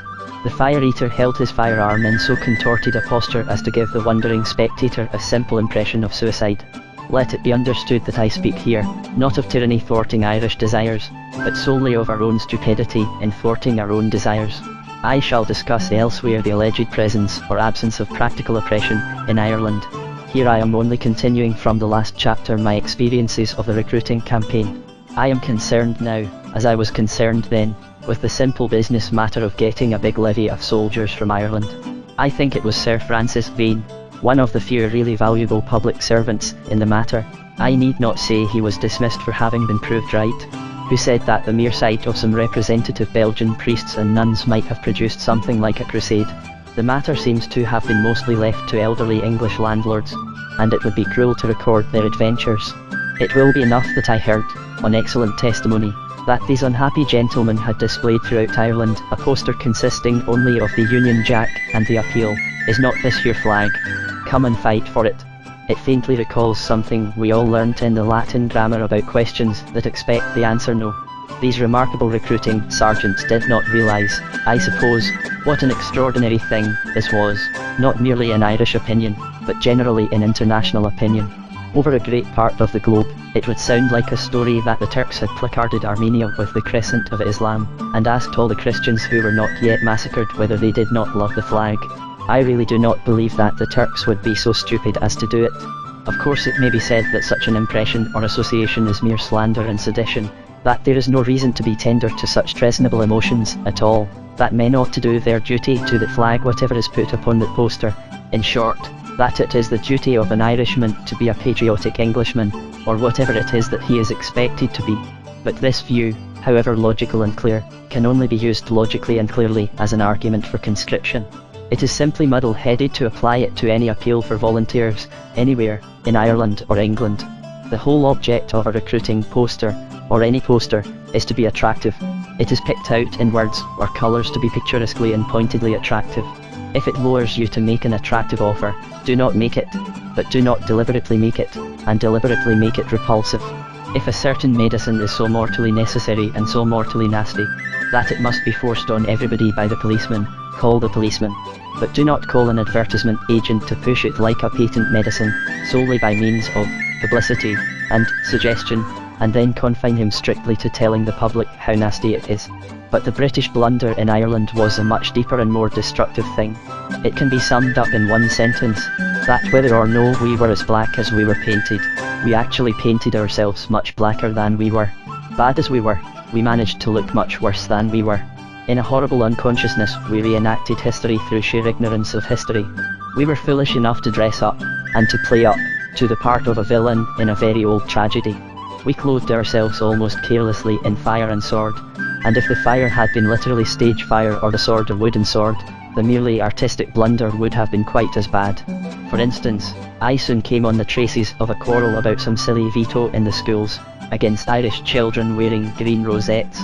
Anybody with a streak of historical imagination would have avoided a quarrel in that particular case about that particular colour.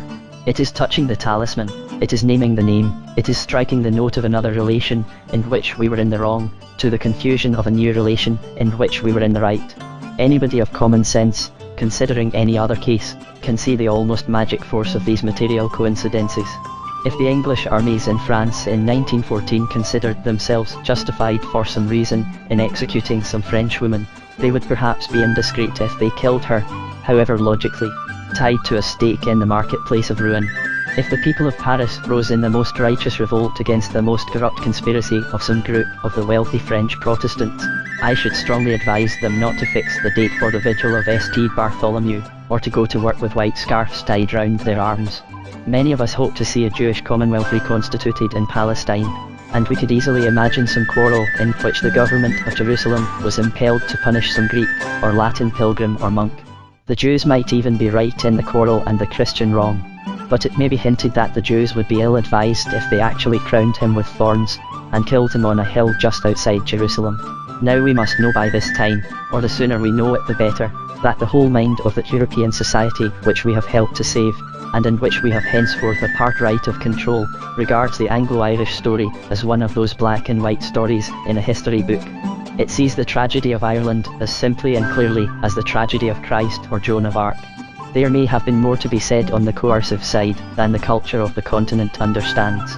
So there was a great deal more than is usually admitted to be said on the side of the patriotic democracy, which condemned Socrates, and a very great deal to be said on the side of the imperial aristocracy, which would have crushed Washington. But these disputes will not take Socrates from his niche among the pagan saints, or Washington from his pedestal among the Republican heroes. After a certain testing time, substantial justice is always done to the men who stood in some unmistakable manner for liberty and light against contemporary caprice and fashionable force and brutality. In this intellectual sense, in the only competent intellectual courts, there is already justice to Ireland. In the wide daylight of this worldwide fact, we or our representatives must get into a quarrel with children, of all people, and about the colour green, of all things in the world. It is an exact working model of the mistake I mean. It is the more brutal because it is not strictly cruel, and yet instantly revives the memories of cruelty. There need be nothing wrong with it in the abstract, or in a less tragic atmosphere where the symbols were not talismans. A schoolmaster in the prosperous and enlightened town of Eatanswill might not unpardonably protest against the school children parading in class the buff and blue favours of Mr. Fiskin and Mr. Slunky.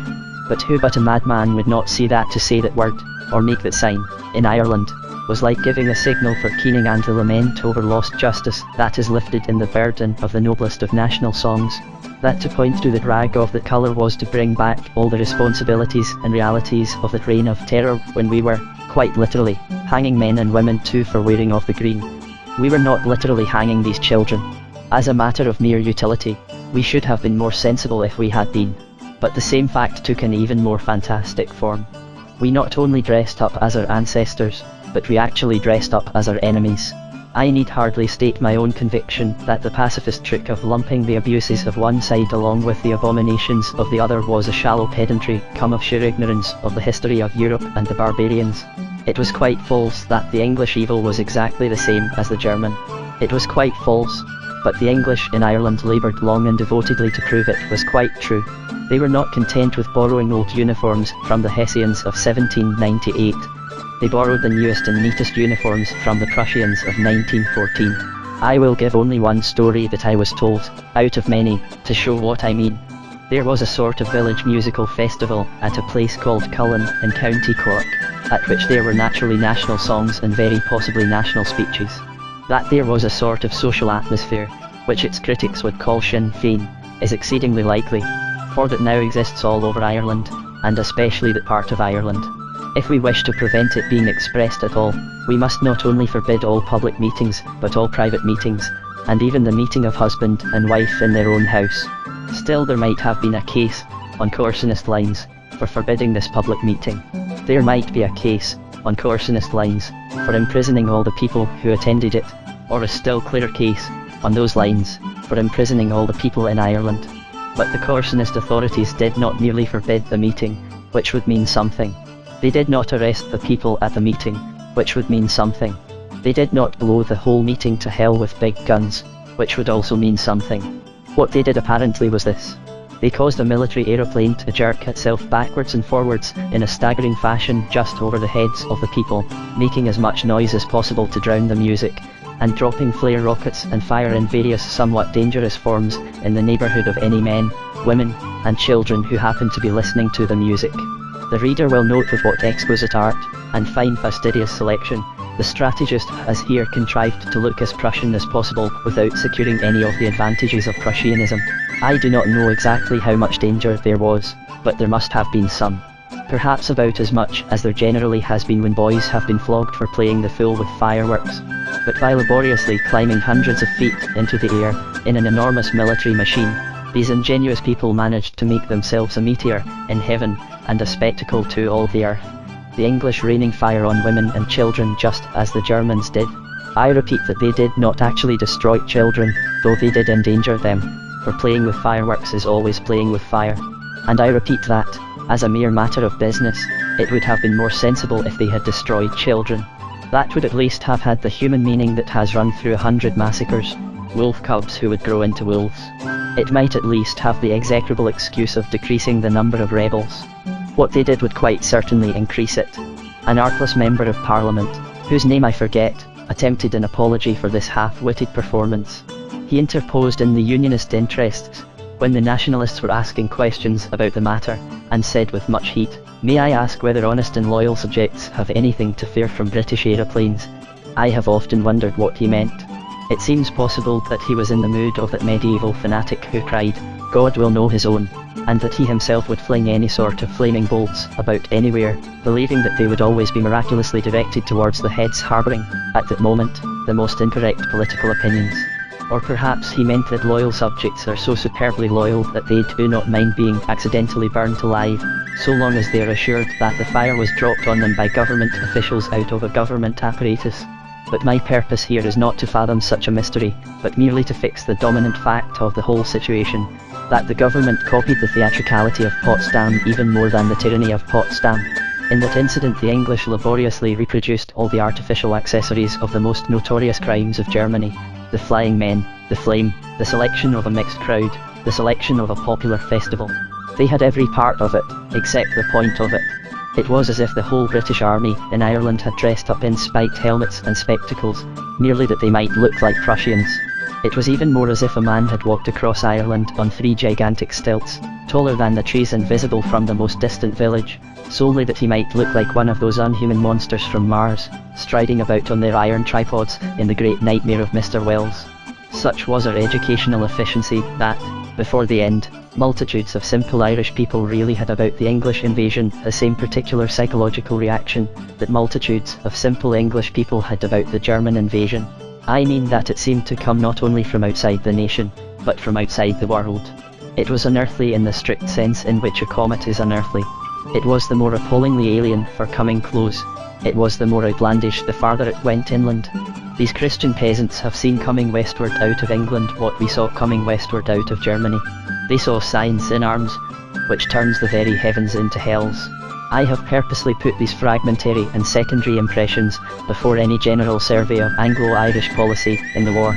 I do so, first because I think a record of the real things, that seem to bulk biggest to any real observer at any real moment, is often more useful than the setting forth of theories he may have made up before he saw any realities at all.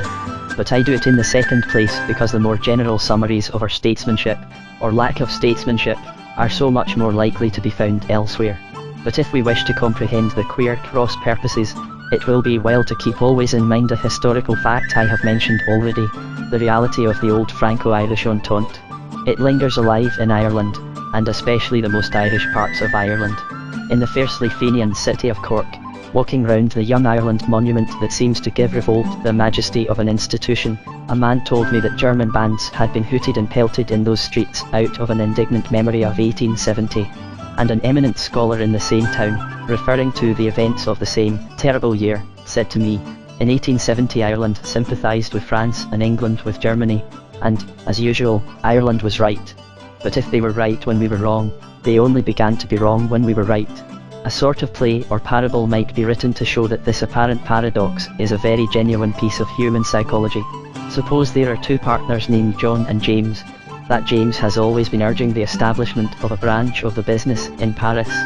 Long ago John quarrelled with this furiously as a foreign fad, but he has since forgotten all about it, for the letters from James bored him so much that he has not opened any of them for years.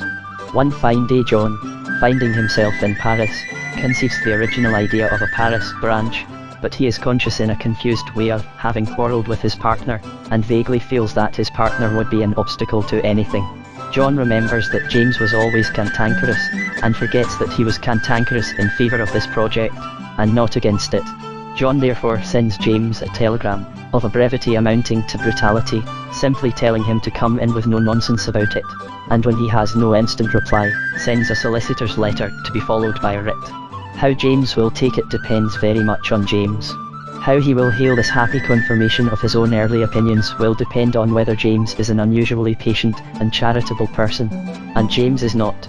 He is unfortunately the very man, of all men in the world, to drop his own original agreement and everything else into the black abyss of disdain, which now divides him from the man who has the impudence to agree with him. He is the very man to say he will have nothing to do with his own original notion, because it is now the belated notion of a fool. Such a character could easily be analysed in any good novel. Such conduct would readily be believed in any good play. It could not be believed when it happened in real life. And it did happen in real life. The Paris Project was the sense of the safety of Paris as the pivot of human history. The abrupt telegram was the recruiting campaign, and the writ was conscription. As to what Irish conscription was, or rather would have been, I cannot understand any visitor in Ireland having the faintest doubt, unless, as is often the case, his tour was so carefully planned as to permit him to visit everything in Ireland except the Irish.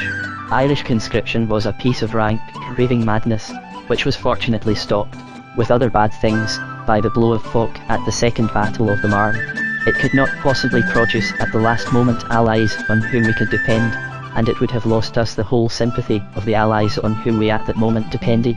I do not mean that American soldiers would have mutinied, though Irish soldiers might have done so.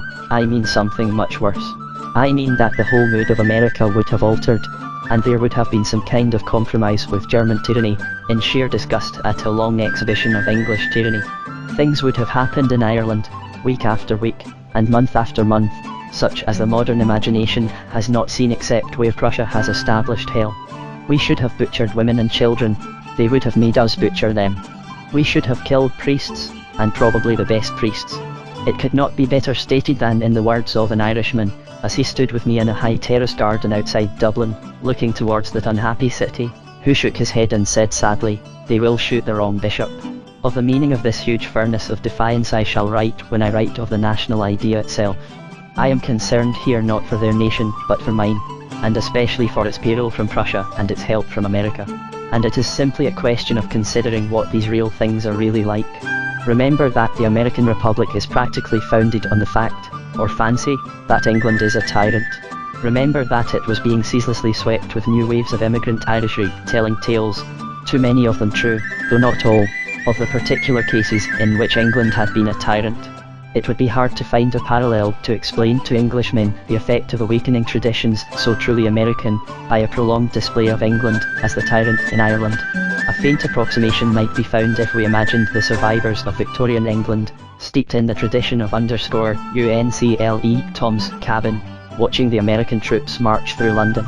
Suppose they noted that the Negro troops alone had to march in chains, with a white man in a broad-brimmed hat walking beside them and flourishing a whip. Scenes far worse than that would have followed Irish conscription, but the only purpose of this chapter is to show that scenes quite as stupid marked every stage of Irish recruitment. For it certainly would not have reassured the traditional sympathisers with Uncle Tom to be told that the chains were only a part of the uniform, or that the niggers moved not at the touch of the whip, but only at the crack of it. Such was our practical policy, and the single and sufficient comment on it can be found in a horrible whisper which can scarcely now be stilled. It is said, with a dreadful plausibility, that the Unionists were deliberately trying to prevent a large Irish recruitment, which would certainly have meant reconciliation and reform. In plain words, it is said that they were willing to be traitors to England, if they could only still be tyrants to Ireland. Only too many facts can be made to fit in with this, but for me it is still too hideous to be easily believed. But whatever our motives in doing it, there is simply no doubt whatever about what we did, in this matter of the pro-Germans in Ireland. We did not crush the pro-Germans. We did not convert them, or coerce them, or educate them, or exterminate them, or massacre them. We manufactured them. We turned them out patiently, steadily, and systematically as if from a factory. We made them exactly as we made munitions. It needed no little social science to produce, in any kind of Irishman, any kind of sympathy with Prussia, but we were equal to the task. What concerns me here, however, is that we were busy at the same work among the Irish Americans, and ultimately among all the Americans. And that would have meant, as I have already noted, the thing that I always feared, the dilution of the policy of the Allies. Anything that looked like a prolonged Prussianism in Ireland would have meant a compromise, that is, a perpetuated Prussianism in Europe. I know that some who agree with me in other matters disagree with me in this, but I should indeed be ashamed if, having to say so often where I think my country was wrong, I did not say as plainly where I think she was right. The notion of a compromise was founded on the coincidence of recent national wars, which were only about the terms of peace, not about the type of civilization. But there do recur, at longer historic intervals, universal wars of religion, not concerned with what one nation shall do, but with what all nations shall be. They recommence until they are finished, in things like the fall of Carthage or the rout of Attila. It is quite true that history is for the most part a plain road, which the tribes of men must travel side by side, bargaining at the same markets, or worshipping at the same shrines, fighting and making friends again, and wisely making friends quickly. But we need only see the road stretch but a little farther, from a hill but a little higher, to see that sooner or later the road comes always to another place, where stands a winged image of victory, and the ways divide. Chapter 7 The Mistake of Ireland. There is one phrase which certain Irishmen sometimes use in conversation, which indicates the real mistake that they sometimes make in controversy. When the more bitter sort of Irishman is at last convinced of the existence of the less bitter sort of Englishman, who does realise that he ought not to rule a Christian people by alternations of broken heads and broken promises, the Irishman has sometimes a way of saying, "I am sure you must have Irish blood in your veins." Several people told me so when I denounced Irish conscription, a thing ruinous to the whole cause of the alliance. Some told me so even when I recalled the vile story of '98, a thing damned by the whole opinion of the world. I assured them in vain that I did not need to have Irish blood in my veins, in order to object to having Irish blood on my hands. So far as I know, I have not one single drop of Irish blood in my veins. I have some Scottish blood, and some which, judging merely by a name in the family, must once have been French blood. But the determining part of it is purely English, and I believe East Anglian, at the flattest and farthest extreme from the Celtic fringe. But I am here concerned, not with whether it is true, but with why they should want to prove it is true. One would think they would want to prove precisely the opposite. Even if they were exaggerative and unscrupulous, they should surely seek to show that an Englishman was forced to condemn England, rather than that an Irishman was inclined to support Ireland. As it is, they are labouring to destroy the impartiality and even the independence of their own witness. It does not support, but rather surrender Irish rights, to say that only the Irish can see that there are Irish wrongs. It is confessing that Ireland is a Celtic dream and delusion, a cloud of sunset mistaken for an island. It is admitting that such a nation is only a notion, and a nonsensical notion, but in reality it is this notion about Irish blood that is nonsensical. Ireland is not an illusion, and her wrongs are not the subjective fancies of the Irish. Irishmen did not dream that they were evicted out of house and home by the ruthless application of a land law no man now dares to defend. It was not a nightmare that dragged them from their beds, nor were they sleepwalkers when they wandered as far as America. Skeffington did not have a delusion that he was being shot for keeping the peace. The shooting was objective, as the Prussian professors would say, as objective as the Prussian militarists could desire. The delusions were admittedly peculiar to the British official whom the British government selected to direct operations on so important an occasion. I could understand it if the imperialists took refuge in the Celtic cloud, conceived Colthurst as full of a mystic frenzy like the chieftain who fought with the sea, pleaded that Pigott was a poet whose pen ran away with him, or that Sergeant Sheridan romanced like a real stage Irishman. I could understand it if they declared that it was merely in the elvish ecstasy described by Mr. Yeats that Sir Edward Carson, that famous First Lord of the Admiralty, rode on the top of the dishevelled wave, and Mr. Walter Long, that great agricultural minister, danced upon the mountains like a flame. It is far more absurd to suggest that no man can see the green flag unless he has some green in his eye. In truth, this association between an Irish sympathy and an Irish ancestry is just as insulting as the old jibe of Buckingham about an Irish interest or an Irish understanding. It may seem fanciful to say of the Irish nationalists that they are sometimes too Irish to be national, yet this is really the case in those who would turn nationality from a sanctity to a secret. That is, they are turning it from something which everyone else ought to respect, to something which no one else can understand. Nationalism is a nobler thing even than patriotism, for nationalism appeals to a law of nations. It implies that a nation is a normal thing, and therefore one of a number of normal things. It is impossible to have a nation without Christendom, as it is impossible to have a citizen without a city. Now, normally speaking, this is better understood in Ireland than in England, but the Irish have an opposite exaggeration and error, and tend in some cases to the cult of real insularity. In this sense, it is true to say that the error is indicated in the very name of Sinn Féin. But I think it is even more encouraged in a cloudier and therefore more perilous fashion, by much that is otherwise valuable in the cult of the Celts and the study of the old Irish language. It is a great mistake for a man to defend himself as a Celt when he might defend himself as an Irishman. For the former defence will turn on some tricky question of temperament, while the latter will turn on the central pivot of morals. Celticism, by itself, might lead to all the racial extravagancies which have lately led more barbaric races a dance.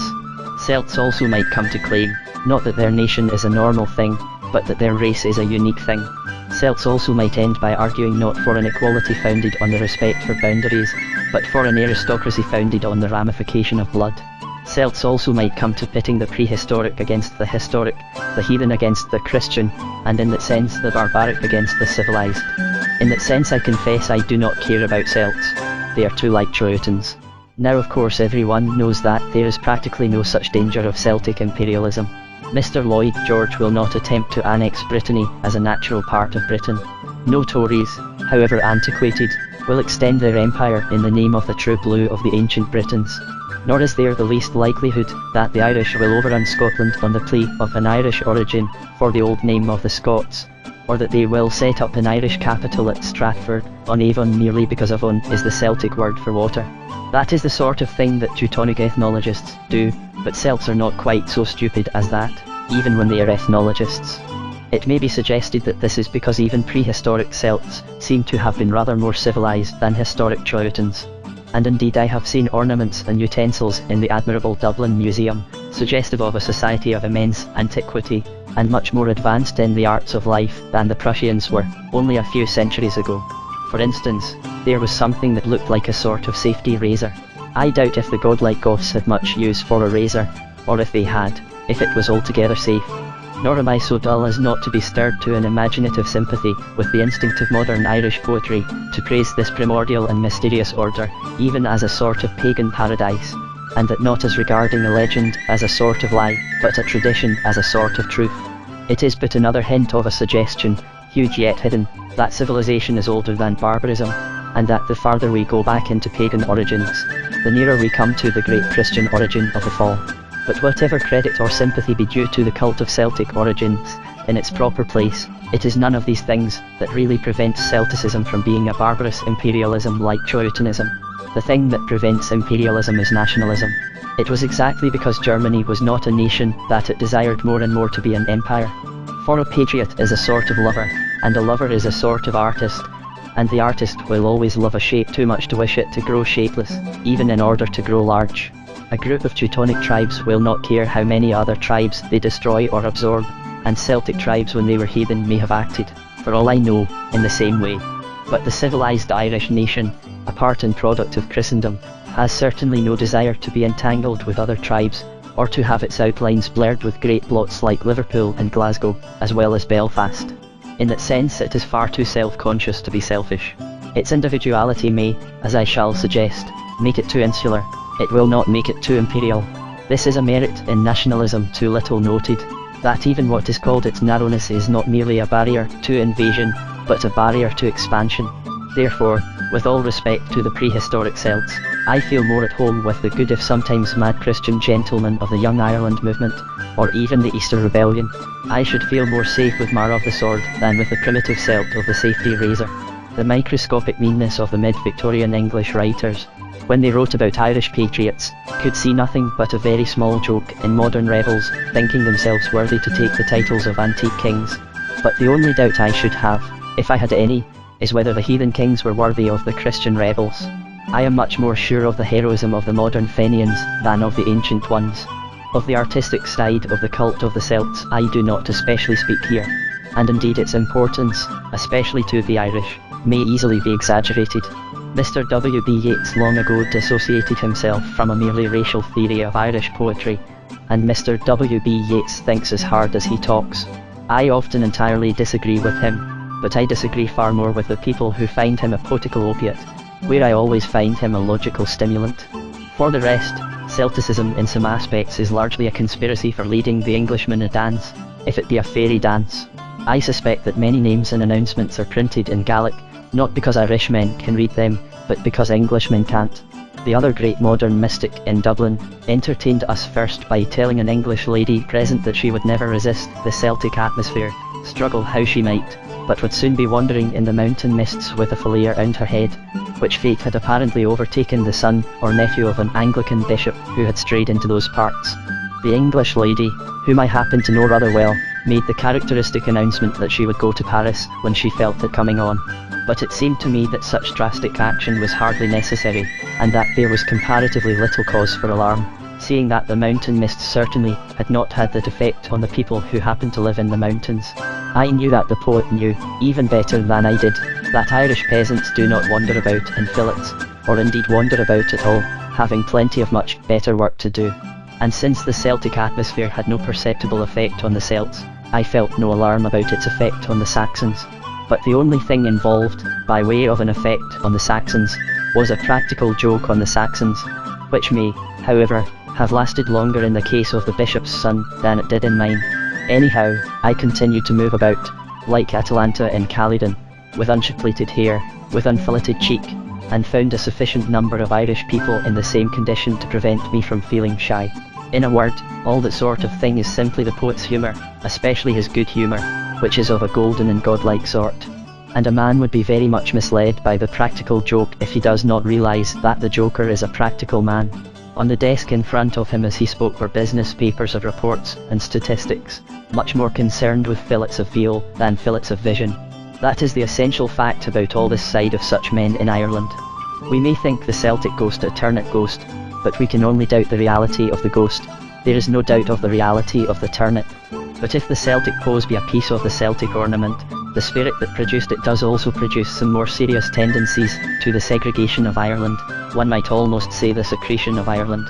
In this sense it is true that there is too much separatism in Ireland. I do not speak of separation from England, which, as I have said, happened long ago in the only serious sense, and is a condition to be assumed, not a conclusion to be avoided.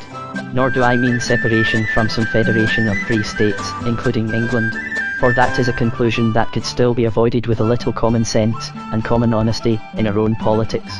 I mean separation from Europe, from the common Christian civilization by whose law the nations live. I would be understood as speaking here of exceptions rather than the rule, for the rule is rather the other way. The Catholic religion, the most fundamental fact in Ireland, is itself a permanent communication with the continent.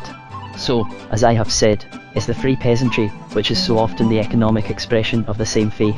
Mr. James Stephens, himself a spiritually detached man of genius, told me with great humour a story which is also at least a symbol. A Catholic priest, after a convivial conversation and plenty of good wine, said to him confidentially, "You ought to be a Catholic. You can be saved without being a Catholic, but you can't be Irish without being a Catholic." Nevertheless, the exceptions are large enough to be dangers, and twice lately, I think, they have brought Ireland into danger. This is the age of minorities, of groups that rule rather than represent, and the two largest parties in Ireland, though more representative than most parties in England, were too much affected, I fancy, by the modern fashion, expressed in the world of fads, by being Celtic rather than Catholic. They were just a little too insular to accept the old unconscious wave of Christendom, the Crusade. But the case was more extraordinary than that. They were even too insular to appreciate, not so much their own international needs, as their own international importance. It may seem a strange paradox to say that both nationalist parties underrated Ireland as a nation. It may seem a more startling paradox to say that in this the most nationalist was the least national.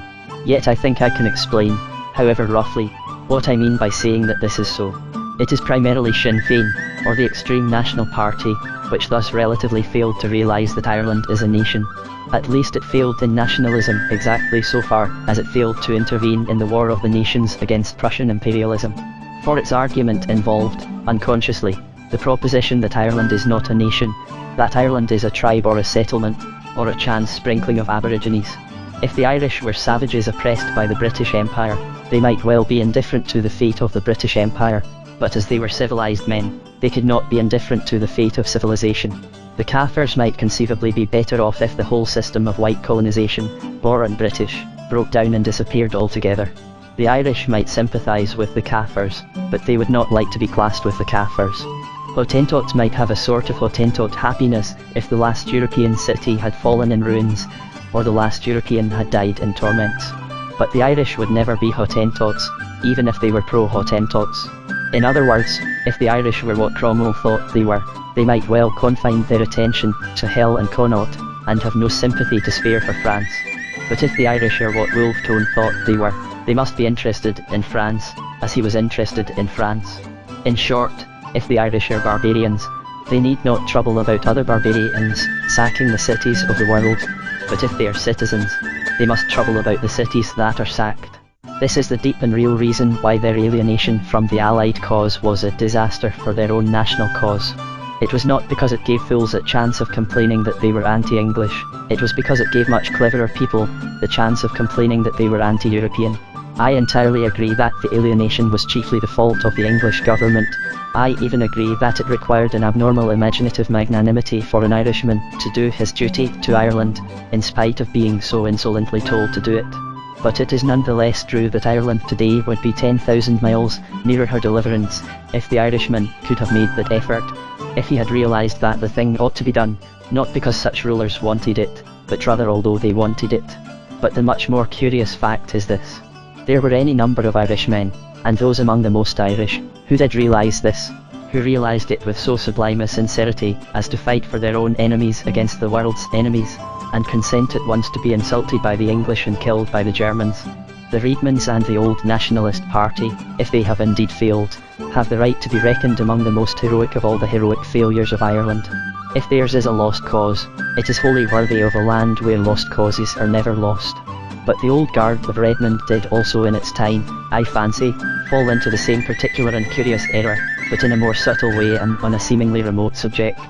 They also, whose motives like those of the Sinn Feiners were entirely noble, did in one sense fail to be national, in the sense of appreciating the international importance of a nation. In their case it was a matter of English and not European politics, and as their case was much more complicated, I speak with much less confidence about it. But I think there was a highly determining time in politics when certain Irishmen got onto the wrong side in English politics, as other Irishmen afterwards got onto the wrong side in European politics. And by the wrong side, in both cases, I not only mean the side that was not consistent with the truth, but the side that was not really congenial to the Irish. A man may act against the body, even the main body, of his nation, but if he acts against the soul of his nation, even to save it, he and his nation suffer. I can best explain what I mean by reaffirming the reality which an English visitor really found in Irish politics towards the end of the war. It may seem odd to say that the most hopeful fact I found for Anglo-Irish relations was the fury with which the Irish were all accusing the English of perjury and treason. Yet this was my solid and sincere impression. The happiest omen was the hatred aroused by the disappointment over Home Rule. For men are not furious unless they are disappointed of something they really want, and men are not disappointed except about something they were really ready to accept. If Ireland had been entirely in favour of entire separation, the loss of Home Rule would not be felt as a loss, but if anything as an escape. But it is felt bitterly and savagely as a loss. To that at least I can testify with entire certainty. I may or may not be right in the belief I build on it, but I believe it would still be felt as a gain. That Dominion Home Rule would in the long run satisfy Ireland. But it would satisfy her if it were given to her, not if it were promised to her. As it is, the Irish regard our government simply as a liar who has broken his word. I cannot express how big and black that simple idea bulks in the landscape and blocks up the road. And without professing to regard it as quite so simple, I regard it as substantially true. It is, upon any argument, an astounding thing the King, Lords, and Commons of a great nation should record on its statute book that a law exists, and then illegally reverse it in answer to the pressure of private persons. It is, and must be, for the people benefited by the law, an act of treason. The Irish were not wrong in thinking it an act of treason, even in the sense of treachery and trickery. Where they were wrong, I regret to say, was in talking of it as if it were the one supreme solitary example of such trickery, when the whole of our politics were full of such tricks. In short, the loss of justice for Ireland was simply a part of the loss of justice in England, the loss of all moral authority in government, the loss of the popularity of Parliament, the secret plutocracy, which makes it easy to take a bribe or break a pledge, the corruption that can pass unpopular laws or promote discredited men. The lawgiver cannot enforce his law because, whether or no the law be popular, the lawgiver is wholly unpopular, and is perpetually passing wholly unpopular laws. Intrigue has been substituted for government, and the public man cannot appeal to the public because all the most important part of his policy is conducted in private. The modern politician conducts his public life in private. He sometimes condescends to make up for it by affecting to conduct his private life in public. He will put his baby or his birthday book into the illustrated papers. It is his dealings with the colossal millions of the cosmopolitan millionaires that he puts in his pocket or his private safe. We are allowed to know all about his dogs and cats, but not about those larger and more dangerous animals, his bulls and bears. Now there was a moment when England had an opportunity of breaking down this parliamentary evil, as Europe afterwards had an opportunity, which it fortunately took, of breaking down the Prussian evil. The corruption was common to both parties, but the chance of exposing it happened to occur under the rule of a Home Rule party, which the nationalists supported solely for the sake of Home Rule. In the Marconi case, they consented to whitewash the tricks of Jew jobbers whom they must have despised, just as some of the Sinn Feiners afterwards consented to whitewash the wickedness of Prussian bullies whom they also must have despised. In both cases the motive was wholly disinterested and even idealistic. It was the practicality that was unpractical. I was one of a small group which protested against the hushing up of the Marconi affair, but we always did justice to the patriotic intentions of the Irish who allowed it. But we based our criticism of their strategy on the principle of falsus in anno, falsus in omnibus. The man who will cheat you about one thing will cheat you about another. The men who will lie to you about Marconi will lie to you about Home Rule. The political conventions that allow of dealing in Marconis at one price for the party and another price for oneself are conventions that also allow of telling one story to Mr. John Redmond and another to Sir Edward Carson. The man who will imply one state of things when talking at large in Parliament, and another state of things when put into a witness box in court, is the same sort of man who will promise an Irish settlement in the hope that it may fail, and then withdraw it for fear it should succeed. Among the many muddle-headed modern attempts to coerce the Christian poor to the Muslim dogma about wine and beer, one was concerned with abuse by loafers or tipplers of the privilege of the Sunday traveller. It was suggested that the traveller's claims were in every sense traveller's tales. It was therefore proposed that the limit of 3 miles should be extended to 6, as if it were any harder for a liar to say he had walked 6 miles than 3. The politicians might be as ready to promise to walk the 6 miles to an Irish Republic as the 3 miles to an Irish Parliament. But Sinn Féin is mistaken in supposing that any change of theoretic claim meets the problem of corruption. Those who would break their word to Redmond would certainly break it to De Valera. We urged all these things on the nationalists whose national cause we supported. We asked them to follow their larger popular instincts, break down a corrupt oligarchy, and let a real popular parliament in England give a real popular parliament to Ireland. With entirely honourable motives, they adhered to the narrower conception of their national duty. They sacrificed everything for Home Rule, even their own profoundly national emotion of contempt. For the sake of Home Rule, or the solemn promise of Home Rule, they kept such men in power, and for their reward they found that such men were still in power, and Home Rule was gone. What I mean about the Nationalist Party, and what may be called its prophetic shadow of the Sinn Féin mistake, may well be symbolised in one of the noblest figures of that party, or any party. An Irish poet, talking to me about the pointed diction of the Irish peasant, said he had recently rejoiced in the society of a drunken Kerry farmer, whose conversation was a litany of questions about everything in heaven and earth, each ending with a sort of chorus of, "Will ye tell me that now?" And at the end of all he said abruptly, "Did ye know Tom Kettle?" And on my friend the poet assenting, the farmer said, as if in triumph, "And why are so many people alive that ought to be dead, and so many people dead that ought to be alive? Will ye tell me that now?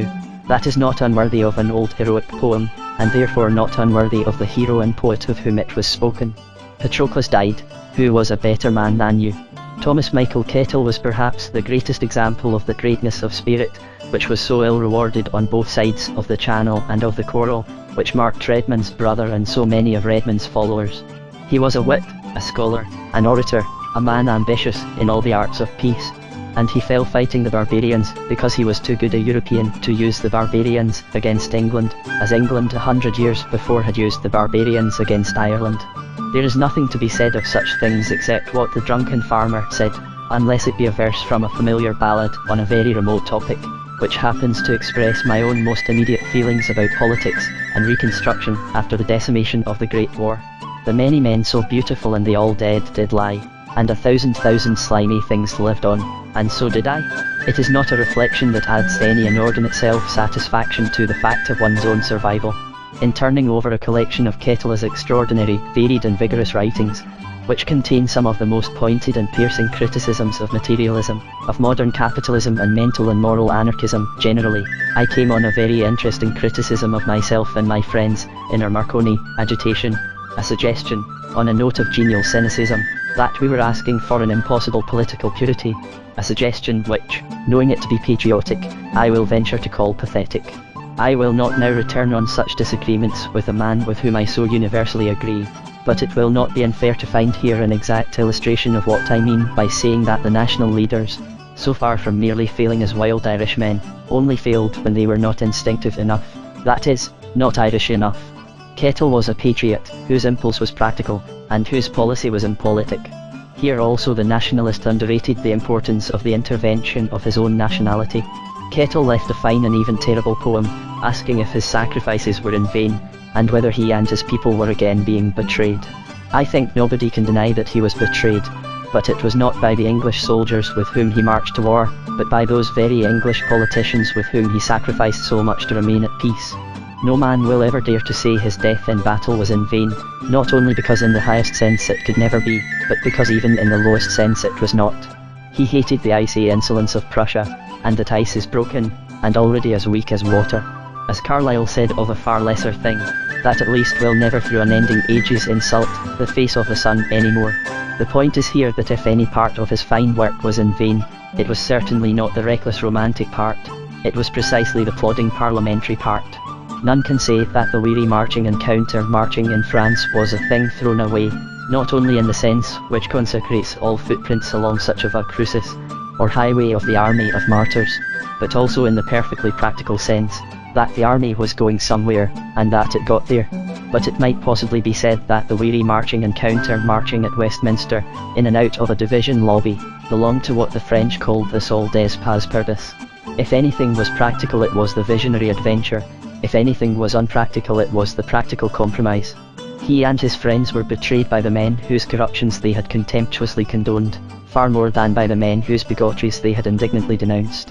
There darkened about them treason and disappointment, and he that was the happiest died in battle, and one who knew and loved him spoke to me for 1,000,000 others, in saying, "And now we will not give you a dead dog until you keep your word." Chapter 8, an example and a question. We all had occasion to rejoice at the return of Sherlock Holmes when he was supposed to be dead, and I presume we may soon rejoice in his return even when he is really dead.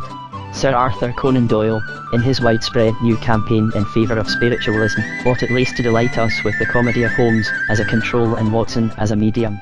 But I have for the moment a use for the great detective not concerned with the psychical side of the question. Of that I will only say, in passing, that in this as in many other cases, I find myself in agreement with an authority about where the line is drawn between good and bad, but have the misfortune to think his good bad, and his bad good. Sir Arthur explains that he would lift spiritualism to a graver and more elevated plane of idealism, and that he quite agrees with his critics, that the mere tricks with tables and chairs are grotesque and vulgar. I think this quite true if turned upside down, like the table. I do not mind the grotesque and vulgar part of spiritualism. What I object to is the grave and elevating part. After all, a miracle is a miracle and means something. It means that materialism is nonsense. But it is not true that a message is always a message, and it sometimes only means that spiritualism is also nonsense. If the table at which I am now writing takes to itself wings and flies out of the window, perhaps carrying me along with it, the incident will arouse in me a real intelligent interest, verging on surprise. But if the pen with which I am writing begins to scrawl, all by itself, the sort of things I have seen in spirit writing, if it begins to say that all things are aspects of universal purity and peace, and so on, why, then I shall not only be annoyed, but also bored. If a great man like the late Sir William Crookes says a table went walking upstairs, I am impressed by the news, but not by news from nowhere to the effect that all men are perpetually walking upstairs, up the spiritual staircase, which seems to be as mechanical and labour-saving as a moving staircase at Charing Cross. Moreover, even a benevolent spirit might conceivably throw the furniture about merely for fun, whereas I doubt if anything but a devil from hell would say that all things are aspects of purity and peace, but I am here taking from the Spiritualistic Articles a text that has nothing to do with spiritualism. In a recent contribution to _NASHS magazine, Sir Arthur Conan Doyle remarks, "Very truly that the modern world is weary and wicked and in need of a religion," and he gives examples of its more typical and terrible corruptions. It is perhaps natural that he should revert to the case of the Congo, and talk of it in the torrid fashion which recalls the days when Morel and Casement had some credit in English politics. We have since had an opportunity of judging the real attitude of a man like Morel in the plainest case of black and white injustice that the world has ever seen. It was at once a replica and a reversal of the position expressed in the pious editor's creed, and might roughly be rendered in similar language. I do believe in freedom's cause as far away as tropics are, but Belgians caught in Prussia's claws to me less tempting topics are. It's wool hygiene a foreign king to rouse the chapel's rigours, but liberty's a kind of thing we only owe to niggers. He had of course a lurid denunciation of the late King Leopold, of which I will only say that, uttered by a Belgian about the Belgian king in his own land in lifetime, it would be highly courageous and largely correct, but that the parallel test is how much truth was told by British journalists about British kings in their own land in lifetime, and that until we can pass that test, such denunciations do us very little good. But what interests me in the matter at the moment is this. Sir Arthur feels it right to say something about British corruptions, and passes from the Congo to Putumayo, touching a little more lightly, for even the most honest Britons have an unconscious trick of touching more lightly on the case of British capitalists. He says that our capitalists were not guilty of direct cruelty, but of an attitude careless and even callous. But what strikes me is that Sir Arthur, with his taste for such protests and inquiries, need not have wandered quite so far from his own home as the forests of South America. Sir Arthur Conan Doyle is an Irishman, and in his own country, within my own memory, there occurred a staggering and almost incredible crime, or series of crimes, which were worthier than anything in the world of the attention of Sherlock Holmes in fiction, or Conan Doyle in reality. It always will be a tribute to the author of _SHERLOCK Holmes that he did, about the same time, do such good work in reality. He made an admirable plea for Adolf Beck and Oscar Slater. He was also connected, I remember, with the reversal of a miscarriage of justice in a case of cattle mutilation.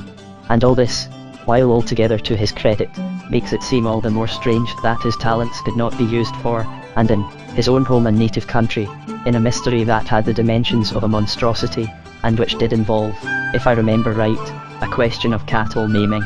Anyhow, it was concerned with moonlighters, and the charges made against them, such as the common one of cutting off the tails of cows. I can imagine Sherlock Holmes on such a quest, keen-eyed and relentless, finding the cloven hoof of some sinister and suspected cow. I can imagine Dr. Watson, like the cow's tail, always behind. I can imagine Sherlock Holmes remarking, in a light elusive fashion, that he himself had written a little monograph on the subject of cows' tails, with diagrams and tables solving the great traditional problem of how many cows' tails would reach the moon, a subject of extraordinary interest to moonlighters. And I can still more easily imagine him saying afterwards, having resumed the pipe and dressing gown of Baker Street, "A remarkable little problem, Watson. In some of its features, it was perhaps more singular than any you have been good enough to report." I do not think that even the tooting trouser-stretching mystery, or the singular little affair of the radium toothpick, offered more strange and sensational developments. For if the celebrated pair had really tracked out the Irish crime I have in mind, they would have found a story which, considered merely as a detective story, is by far the most dramatic and dreadful of modern times. Like nearly all such sensational stories, it traced the crime to somebody far higher in station and responsibility than any of those suspected. Like many of the most sensational of them, it actually traced the crime to the detective who was investigating it. For if they had really crawled about with a magnifying glass, studying the supposed footprints of the peasants incriminated, they would have found they were made by the boots of the policeman. And the boots of a policeman, one feels, are things that even Watson might recognise. I have told the astounding story of Sergeant Sheridan before, and I shall often tell it again. Hardly any English people know it, and I shall go on telling it in the hope that all English people may know it someday. It ought to be first in every collection of causes CELEBRES_, in every book about criminals, in every book of historical mysteries, and on its merits that would be. It is not in any of them.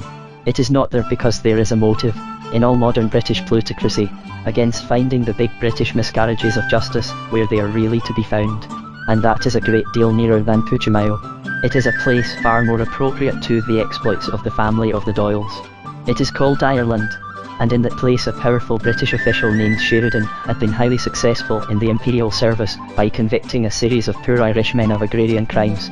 It was afterwards discovered that the British official had carefully committed every one of the crimes himself, and then, with equal foresight, perjured himself to imprison innocent men.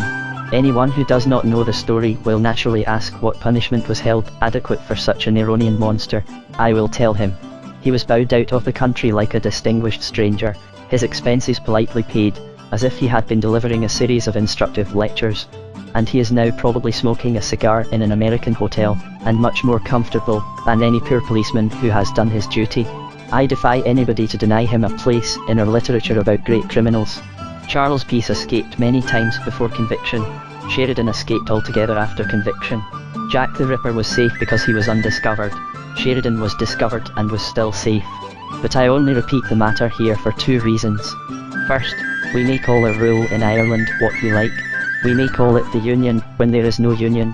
We may call it Protestant ascendancy when we are no longer Protestants, or Teutonic lordship when we could only be ashamed of being Choyotans. But this is what it is, and everything else is waste of words. And second, because an Irish investigator of cattle maiming, so oblivious of the Irish cow, is in some danger of figuring as an Irish bull. Anyhow, that is the real and remarkable story of Sergeant Sheridan, and I put it first because it is the most practical test of the practical question of whether Ireland is misgoverned. It is strictly a fair test, for it is a test by the minimum and an argument a fortiori. A British official in Ireland can run a career of crime, punishing innocent people for his own felonies, and when he is found out, he is found to be above the law. This may seem like putting things at the worst, but it is really putting them at the best. This story was not told us on the word of a wild Irish Fenian, or even a responsible Irish nationalist.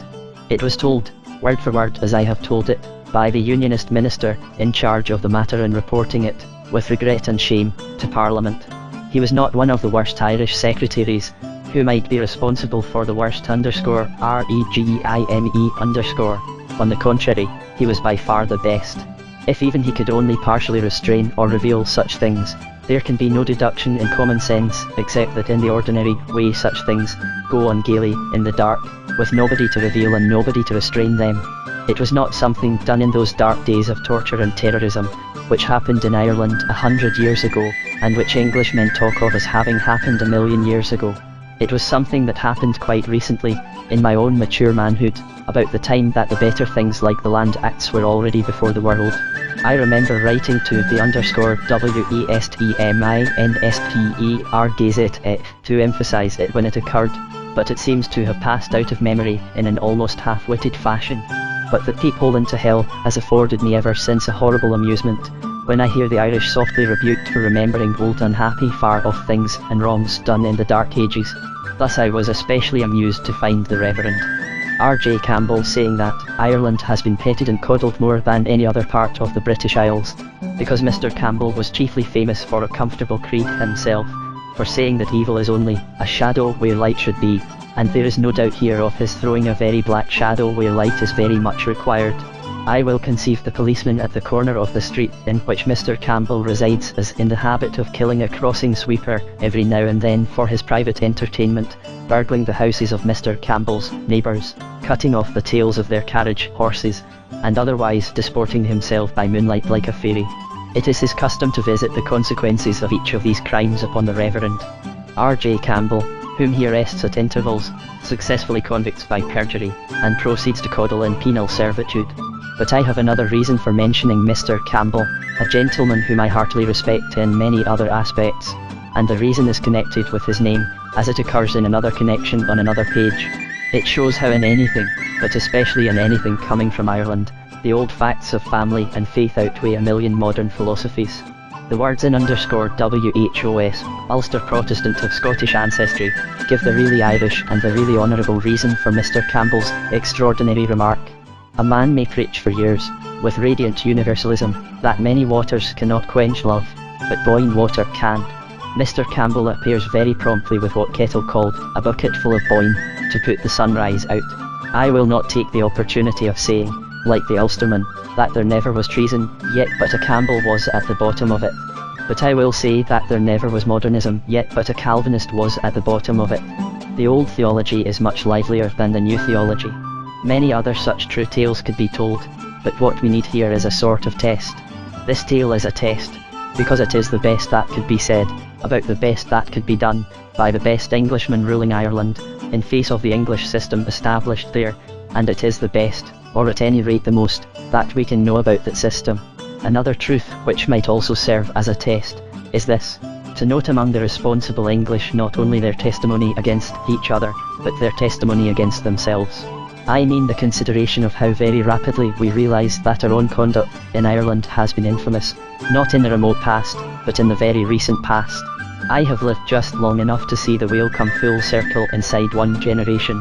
When I was a schoolboy, the sort of Kensington middle class to which I belong was nearly solidly resisting, not only the first Home Rule Bill, but any suggestion that the Land League had a leg to stand on, or that the landlords need do anything but get their rents or kick out their tenants. The whole Unionist press, which was 3/4 of the press, simply supported Clanricarde, and charged anyone who did not do so with supporting the Clan na Gael. Mr. Balfour was simply admired for enforcing the system, which it is his real apologete to have tried to end, or at least to have allowed Wyndham to end. I am not yet far gone in senile decay, but already I have lived to hear my countrymen talk about their own blind policy in the time of the Land League, exactly as they talked before of their blind policy in the time of the Limerick Treaty. The shadow on our past shifts forward as we advance into the future, and always seems to end just behind us. I was told in my youth that the age-long misgovernment of Ireland lasted down to about 1870. It is now agreed among all intelligent people that it lasted at least down to about 1890. A little common sense, after a hint like the Sheridan case, will lead one to suspect the simple explanation that it is going on still. Now I heard scores of such stories as the Sheridan story in Ireland, many of which I mention elsewhere, but I do not mention them here because they cannot be publicly tested, and that for a very simple reason. We must accept all the advantages and disadvantages of a rule of absolute and iron militarism. We cannot impose silence and then sift stories. We cannot forbid argument and then ask for proof. We cannot destroy rights and then discover wrongs. I say this quite impartially in the matter of militarism itself. I am far from certain that soldiers are worse rulers than lawyers and merchants, and I am quite certain that a nation has a right to give abnormal power to its soldiers in time of war. I only say that a soldier, if he is a sensible soldier, will know what he is doing and therefore what he cannot do, that he cannot gag a man and then cross-examine him, any more than he can blow out his brains and then convince his intelligence. There may be, humanly speaking, there must be, a mass of injustices in the militaristic government of Ireland. The militarism itself may be the least of them, but it must involve the concealment of all the rest. It has been remarked above that establishing militarism is a thing which a nation had a right to do, and, what is not at all the same thing, which it may be right in doing. But with that very phrase, a nation, we collide of course with the whole real question, the alleged abstract wrong about which the Irish talk much more than about their concrete wrongs. I have put first the matters mentioned above, because I wish to make clear, as a matter of common sense, the impression of any reasonable outsider that they certainly have concrete wrongs. But even those who doubt it, and say that the Irish have no concrete grievance, but only a sentiment of nationalism, fall into a final and very serious error about the nature of the thing called nationalism, and even the meaning of the word concrete. For the truth is that, in dealing with a nation, the grievance which is most abstract of all is also the one which is most concrete of all. Not only is patriotism a part of practical politics, but it is more practical than any politics. To neglect it, and ask only for grievances, is like counting the clouds and forgetting the climate. To neglect it, and think only of laws, is like seeing the landmarks and never seeing the landscape. It will be found that the denial of nationality is much more of a daily nuisance than the denial of votes or the denial of juries. Nationality is the most practical thing, because so many things are national without being political, or without being legal. A man in a conquered country feels it when he goes to market or even goes to church, which may be more often than he goes to law, and the harvest is more general than the general election. Altering the flag on the roof is like altering the sun in the sky, the very chimney pots and lamp posts look different. Nay, after a certain interval of occupation they are different. As a man would know he was in a land of strangers before he knew it was a land of savages, so he knows a rule is alien long before he knows it is oppressive. It is not necessary for it to add injury to insult. For instance, when I first walked about Dublin, I was disposed to smile at the names of the streets being inscribed in Irish as well as English. I will not here discuss the question of what is called the Irish language, the only arguable case against which is that it is not the Irish language. But at any rate it is not the English language, and I have come to appreciate more imaginatively the importance of that fact. It may be used rather as a weapon than a tool, but it is a national weapon if it is not a national tool. I see the significance of having something which the eye commonly encounters, as it does a chimney pot or a lamp post, but which is like a chimney reared above an Irish hearth or a lamp to light an Irish road. I see the point of having a solid object in the street to remind an Irishman that he is in Ireland, as a red pillar box reminds an Englishman that he is in England. But there must be 1,000 things as practical as pillar boxes which remind an Irishman that, if he is in his country, it is not yet a free country. Everything connected with the principal seat of government reminds him of it perpetually.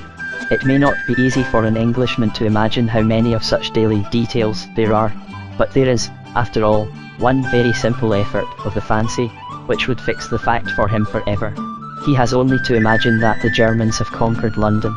A brilliant writer who has earned the name of a pacifist, and even a pro-German, once propounded to me his highly personal and even perverse type of internationalism by saying, as a sort of unanswerable challenge, "Wouldn't you rather be ruled by Goethe than by Walter Long?" I replied that words could not express the wild love and loyalty I should feel for Mr. Walter Long, if the only alternative were Goethe. I could not have put my own national case in a clearer or more compact form. I might occasionally feel inclined to kill Mr. Long, but under the approaching shadow of Goethe, I should feel more inclined to kill myself. That is the deathly element in denationalisation, that it poisons life itself, the most real of all realities. But perhaps the best way of putting the point conversationally is to say that Goethe would certainly put up a monument to Shakespeare. I would sooner die than walk past it every day of my life. And in the other case of the street inscriptions, it is well to remember that these things, which we also walk past every day, are exactly the sort of things that always have, in a nameless fashion, the national note. If the Germans conquered London, they would not need to massacre me or even enslave me in order to annoy me. It would be quite enough that their notices were in a German style, if not in a German language. Suppose I looked up in an English railway carriage and saw these words written in English exactly as I have seen them in a German railway carriage, written in German. The outleaning of the body from the window of the carriage is because of the therewith bound up life's danger strictly prohibited. It is not rude.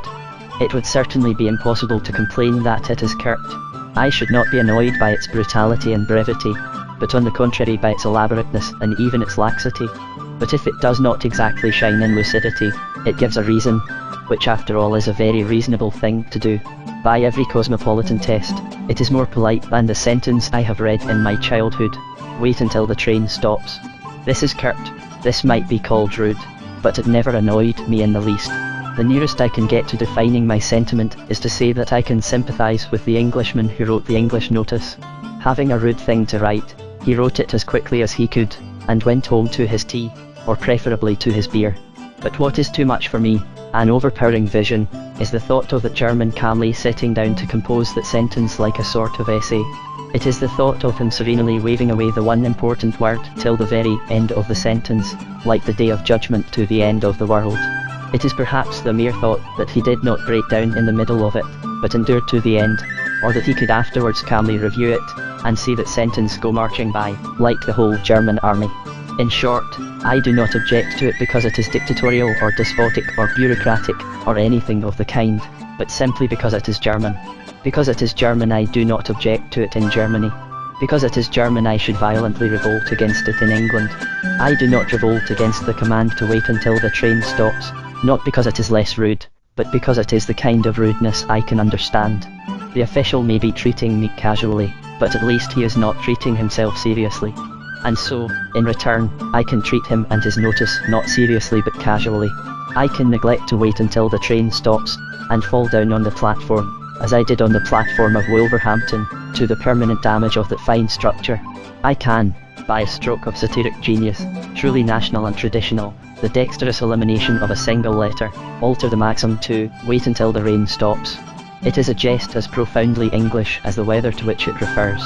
Nobody would be tempted to take such a liberty with the German sentence, not only because he would be instantly imprisoned in a fortress, but because he would not know at which end to begin.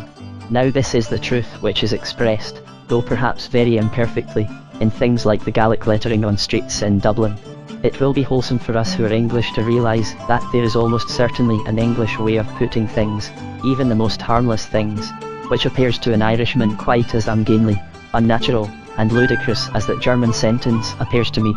As the famous Frenchman did not know when he was talking prose, the official Englishman does not know when he is talking English. He unconsciously assumes that he is talking Esperanto. Imperialism is not an insanity of patriotism, it is merely an illusion of cosmopolitanism. For the national note of the Irish language is not peculiar to what used to be called the Erse language. The whole nation used the tongue common to both nations with a difference far beyond a dialect. It is not a difference of accent, but a difference of style, which is generally a difference of soul. The emphasis, the elision, the shortcuts and sharp endings of speech, show a variety which may be almost unnoticeable but is nonetheless untranslatable.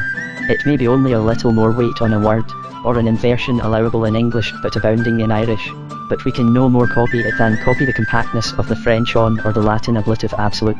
The commonest case of what I mean, for instance, is the locution that lingers in my mind with an agreeable phrase from one of Mr. Yeats's stories, whom I shall yet see upon the hob of hell, and am screeching.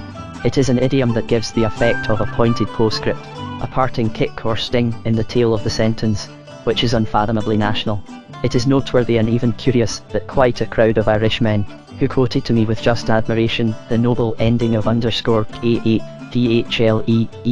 na Houlihan, where the newcomer is asked if he has seen the old woman who is the tragic type of Ireland going out, quoted his answer in that form, "I did not. But I saw a young woman, and she walking like a queen." I say it is curious, because I have since been told that in the actual book, which I cannot lay my hand on at the moment, a more classic English idiom is used. It would generally be most unwise to alter the diction of such a master of style as Mr. Yeats, though indeed it is possible that he altered it himself, as he has sometimes done, and not always, I think, for the better. But whether this form came from himself or from his countrymen, it was very redolent of his country, and there was something inspiring in thus seeing, as it were before one's eyes, literature becoming legend. But 100 other examples could be given, even from my own short experience, of such fine turns of language, nor are the finest necessarily to be found in literature. It is perfectly true, though prigs may overwork and snobs underrate the truth, that in a country like this the peasants can talk like poets. When I was on the wild coast of Donegal, an old unhappy woman who had starved through the famines and the evictions, was telling a lady the tales of those times, and she mentioned quite naturally one that might have come straight out of times so mystical that we should call them mythical, that some travellers had met a poor wandering woman with a baby in those great grey rocky wastes, and asked her who she was. And she answered, "I am the Mother of God, and this is himself, and he is the boy you will all be wanting at the last." There is more in that story than can be put into any book, even on a matter in which its meaning plays so deep a part, and it seems almost profane to analyse it however sympathetically. But if anyone wishes to know what I mean by the untranslatable truth, which makes a language national, it will be worthwhile to look at the mere diction of that speech, and note how its whole effect turns on certain phrases and customs which happen to be peculiar to the nation. It is well known that in Ireland, the husband or head of the house is always called himself, nor is it peculiar to the peasantry, but adopted, if partly in jest, by the gentry. A distinguished Dublin publicist, a landlord and leader among the more national aristocracy, always called me himself when he was talking to my wife. It will be noted how a sort of shadow of that common meaning mingles with the more shining significance of its position in a sentence where it is also strictly logical, in the sense of theological. All literary style, especially national style, is made up of such coincidences, which are a spiritual sort of puns. That is why style is untranslatable, because it is possible to render the meaning, but not the double meaning. There is even a faint differentiation in the half-humorous possibilities of the word boy, another wholly national nuance. Say instead, and he is the child, and it is something perhaps stiffer, and certainly quite different. Take away, this is himself, and simply substitute, this is he, and it is a piece of pedantry 10,000 miles from the original. But above all it has lost its note of something national, because it has lost its note of something domestic. All roads in Ireland, of fact or folklore, of theology or grammar, lead us back to the door and hearth of the household, that fortress of the family which is the key fortress of the whole strategy of the island. The Irish Catholics, like other Christians, admit a mystery in the Holy Trinity, but they may almost be said to admit an experience in the Holy Family. Their historical experience, alas, has made it seem to them not unnatural that the Holy Family should be a homeless family. They also have found that there was no room for them at the inn, or anywhere but in the jail. They also have dragged their newborn babes out of their cradles, and trailed in despair along the road to Egypt, or at least along the road to exile. They also have heard, in the dark and the distance behind them, the noise of the horsemen of Herod. Now it is this sensation of stemming a stream, of 10,000 things all pouring one way, labels, titles, monuments, metaphors, modes of address, assumptions in controversy, that make an Englishman in Ireland know that he is in a strange land. Nor is he merely bewildered, as among a medley of strange things. On the contrary, if he has any sense, he soon finds them unified and simplified to a single impression, as if he were talking to a strange person.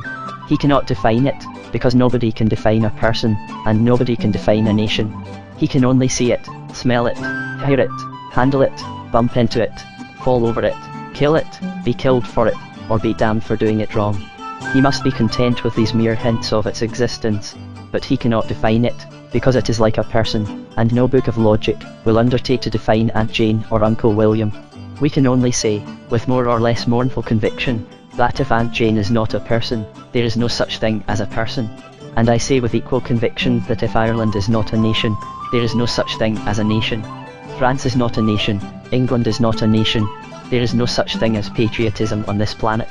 Any Englishman, of any party, with any proposal, may well clear his mind of cant about that preliminary question. If we free Ireland, we must free it to be a nation. If we go on repressing Ireland, we are repressing a nation. If we are right to repress Ireland, we are right to repress a nation. After that we may consider what can be done, according to our opinions about the respect due to patriotism, the reality of cosmopolitan and imperial alternatives, and so on. I will debate with the man who does not want mankind divided into nations at all. I can imagine a case for the man who wants specially to restrain one particular nation, as I would restrain anti-national Prussia. But I will not argue with the man about whether Ireland is a nation, or about the yet more awful question of whether it is an island.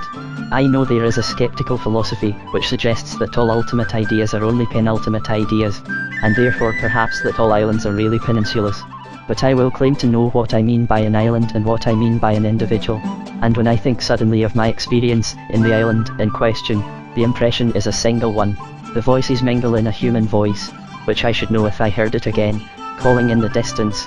The crowds dwindle into a single figure whom I have seen long ago upon a strange hillside, and she walking like a queen. Chapter 9, Belfast and the religious problem of the cloud of dream, which seems to drift over so many Irish poems and impressions. I felt very little in Ireland. There is a real meaning in this suggestion of a mystic sleep, but it does not mean what most of us imagine, and is not to be found where we expect it. On the contrary, I think the most vivid impression the nation left on me was that it was almost unnaturally wide awake. I might almost say that Ireland suffers from insomnia. This is not only literally true of those tremendous talks, the prolonged activities of rich and restless intellects, that can burn up the nights from darkness to daybreak. It is true on the doubtful as well as the delightful side, and the temperament has something of the morbid vigilance and even of the irritability of insomnia. Its lucidity is not only superhuman, but it is sometimes in the true sense inhuman. Its intellectual clarity cannot resist the temptation to intellectual cruelty. If I had to sum up in a sentence the one fault really to be found with the Irish, I could do it simply enough. I should say it saddened me that I liked them all so much better than they liked each other. But it is our supreme stupidity that this is always taken as meaning that Ireland is a sort of Donnybrook Fair.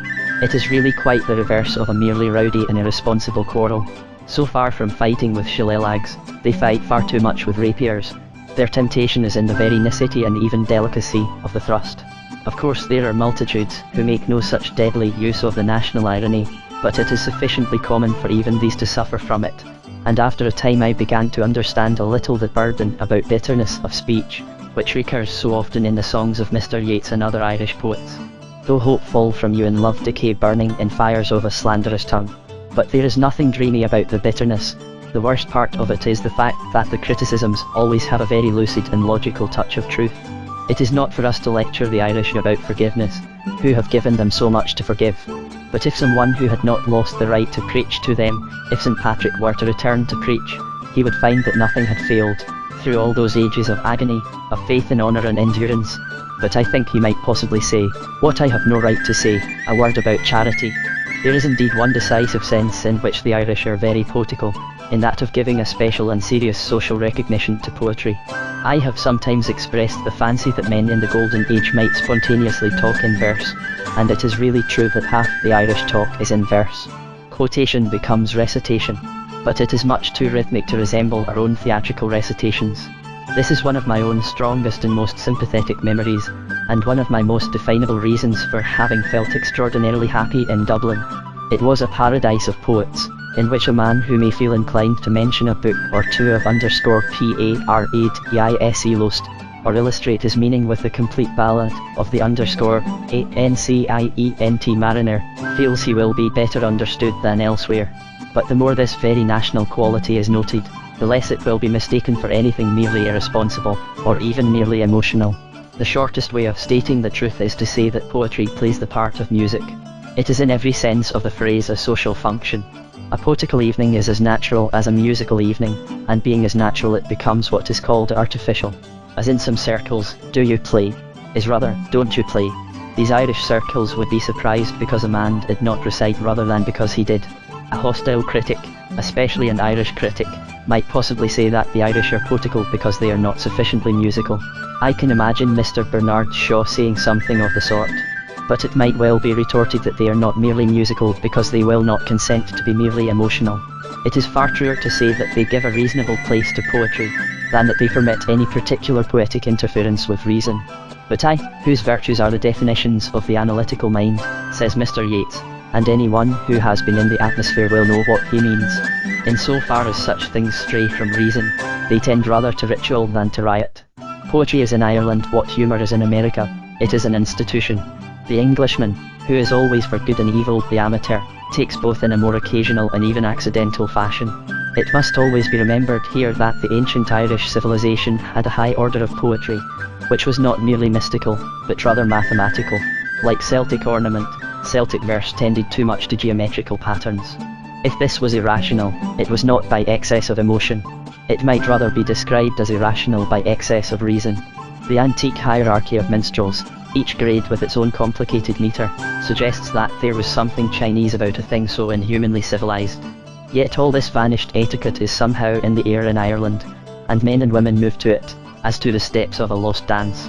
Thus, whether we consider the sense in which the Irish are really quarrelsome, or the sense in which they are really poetical, we find that both lead us back to a condition of clarity which seems the very reverse of a mere dream.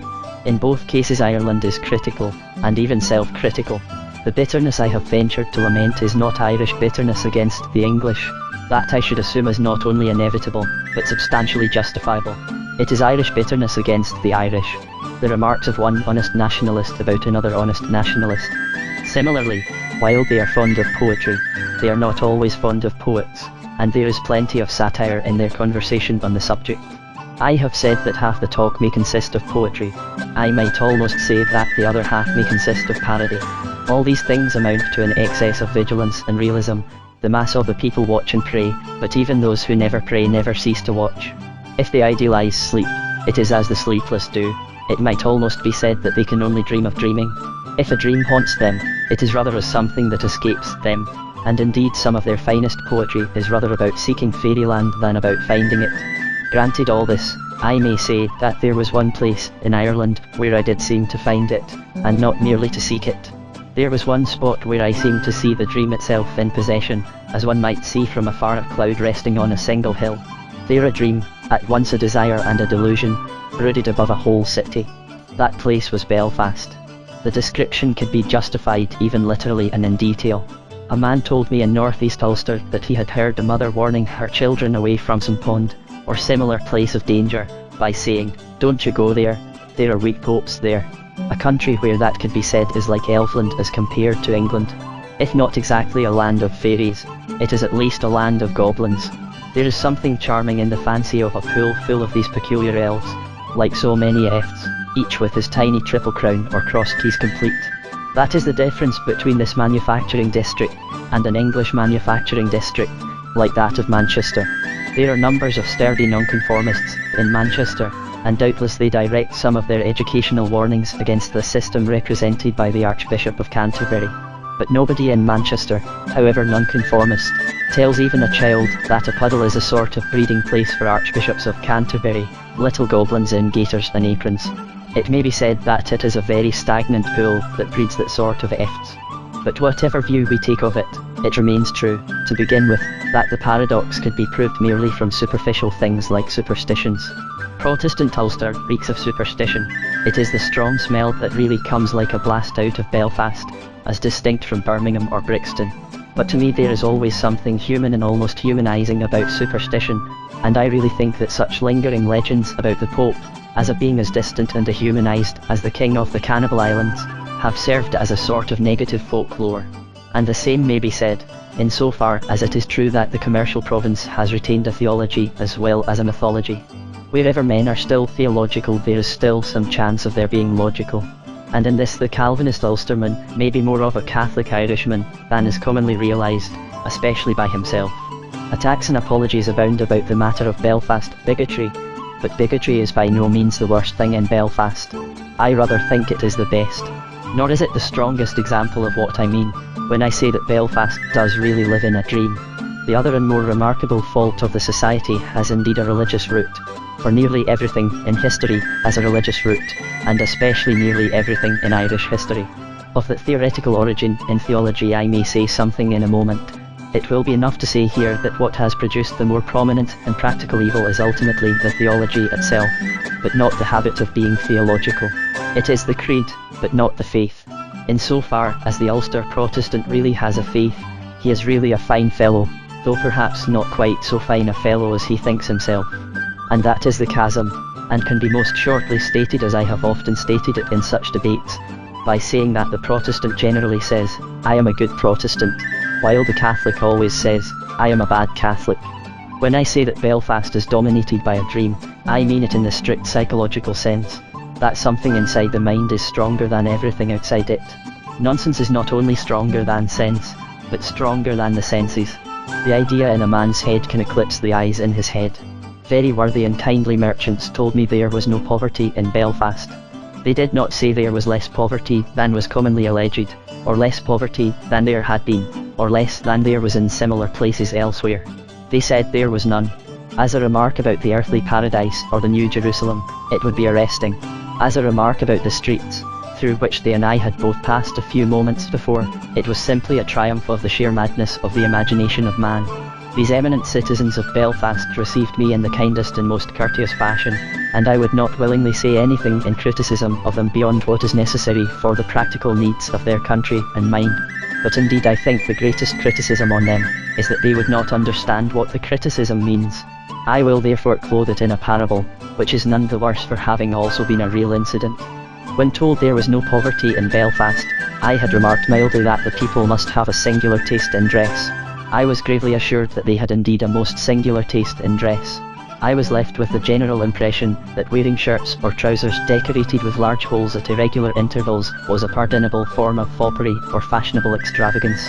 And it will always be a deep indwelling delight, in the memories of my life, that just as these city fathers and I came out onto the steps of the hotel, there appeared before us one of the raggedest of the ragged little boys I had seen, asking for a penny. I gave him a penny, wherein this group of merchants was suddenly transfigured into a sort of mob, vociferating, against the law, and bundled him away. I hope it is not unamiable to be so much entertained by that vision of a mob of magistrates, so earnestly shooing away a solitary child like a cat. Anyhow, they knew not what they did, and, what is worse, knew not that they knew not. And they would not understand, if I told them, what legend might have been made about that child, in the Christian ages of the world. The point is here that the evil in the delusion does not consist in bigotry, but in vanity.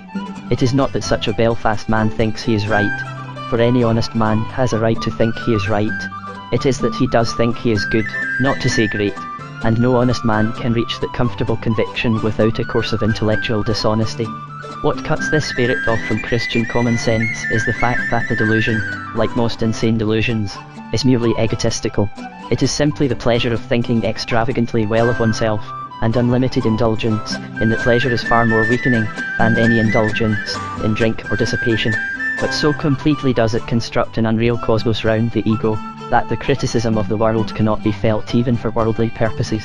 I could give many examples of this element in Belfast, as compared even with Birmingham or Manchester. The Lord Mayor of Manchester may not happen to know much about pictures, but he knows men who know about them. But the Belfast authorities will exhibit a maniacally bad picture as a masterpiece, merely because it glorifies Belfast. No man dare put up such a picture in Manchester, within a stone's throw of Mr. Charles Rowley. I care comparatively little about the case of aesthetics, but the case is even clearer in ethics. So wholly are these people sundered from more Christian traditions, that their very boasts lower them, and they abase themselves when they mean to exalt themselves. It never occurs to them that their strange inside standards do not always impress outsiders. A great employer introduced me to several of his very intelligent employees, and I can readily bear witness to the sincerity of the great Belfast delusion, even among many of the poorer men of Belfast. But the sincere efforts of them and their master, to convince me that a union with the Catholic majority under Home Rule was intolerable to them, all went to one tune, which recurred with a kind of chorus: "We won't have the likes of them making laws for the likes of us." It never seemed to cross their minds that this is not a high example of any human morality, that judged by pagan verecundii or Christian humility or modern democratic brotherhood, it is simply the remark of a snob. The man in question is quite innocent of all this. He has no notion of modesty, or even of mock modesty. He is not only superior, but he thinks it a superiority to claim superiority. It is here that we cannot avoid theology, because we cannot avoid theory. For the point is that even in theory the one religious atmosphere now differs from the other. That the difference had historically a religious root is really unquestionable, but anyhow it is very deeply rooted. The essence of Calvinism was certainty about salvation. The essence of Catholicism is uncertainty about salvation. The modern and materialized form of that certainty is superiority, the belief of a man in a fixed moral aristocracy of men like himself. But the truth concerned here is that, by this time at any rate, the superiority has become a doctrine as well as an indulgence. I doubt if this extreme school of Protestants believe in Christian humility even as an ideal. I doubt whether the more honest of them would even profess to believe in it. This can be clearly seen by comparing it with other Christian virtues, of which this decayed Calvinism offers at least a version, even to those who think it a perversion. Puritanism is a version of purity, if we think it a parody of purity. Philanthropy is a version of charity, if we think it a parody of charity. But in all this commercial Protestantism, there is no version of humility. There is not even a parody of humility. Humility is not an ideal. Humility is not even a hypocrisy. There is no institution, no commandment, no common form of words, no popular pattern, or traditional tale, to tell anybody in any fashion that there is any such thing as a peril of spiritual pride. In short, there is here a school of thought and sentiment that does definitely regard self-satisfaction as a strength, as against the strong Christian tradition in the rest of the country that does as definitely regard it as a weakness. That is the real moral issue in the modern struggle in Ireland, nor is it confined to Ireland. England has been deeply infected with this pharisaical weakness, but as I have said, England takes things vaguely where Ireland takes them vividly. The men of Belfast offer that city as something supreme, unique and unrivaled, and they are very nearly right. There is nothing exactly like it in the industrialism of this country, but for all that, the fight against its religion of arrogance has been fought out elsewhere and on a larger field. There is another centre and citadel from which this theory, of strength in a self-hypnotised superiority, has despised Christendom. There has been a rival city to Belfast, and its name was Berlin. Historians of all religions and no religion may yet come to regard it as an historical fact, I fancy, that the Protestant Reformation of the 16th century, at least in the form it actually took, was a barbaric breakdown, like the Prussianism which was the ultimate product of the Protestantism. But however this may be, historians will always be interested to note that it produced certain curious and characteristic things, which are worth studying whether we like or dislike them. And one of its features, I fancy, has been this, that it has had the power of producing certain institutions which progressed very rapidly to great wealth and power, which the world regarded at a certain moment as invincible, and which the world, at the next moment, suddenly discovered to be intolerable. It was so with the whole of that Calvinist theology, of which Belfast is now left as the lonely missionary. It was so, even in our own time, with the whole of that industrial capitalism of which Belfast is now the besieged and almost deserted outpost. And it was so with Berlin as it was with Belfast, and a subtle Prussian might almost complain of a kind of treachery, in the abruptness with which the world woke up and found it wanting, in the suddenness of the reaction that struck it impotent, so soon after it had been counted on omnipotent. These things seem to hold all the future, and in one flash they are things of the past. Belfast is an antiquated novelty. Such a thing is still being excused for seeming parvenu when it is discovered to be _PASSE_. For instance, it is only by coming in touch with some of the controversies surrounding the convention that an Englishman could realise how much the mentality of the Belfast leader is not so much that of a remote 17th century Whig, as that of a recent 19th century Radical. His conventionality seemed to be that of a Victorian rather than a Williamite, and to be less limited by the Orange Brotherhood than by the Cobden Club. This is a fact most successfully painted and pasted over by the big brushes of our own party system, which has the art of hiding so many glaring facts. This Unionist party in Ireland is very largely concerned to resist the main reform advocated by the Unionist party in England. A political humourist, who understood the Cobden tradition of Belfast and the Chamberlain tradition of Birmingham, could have a huge amount of fun appealing from one to the other, congratulating Belfast on the bold protectionist doctrines prevalent in Ireland, adjuring Mr. Bonar Law and the tariff reformers never to forget the fight made by Belfast for the sacred principles of free trade.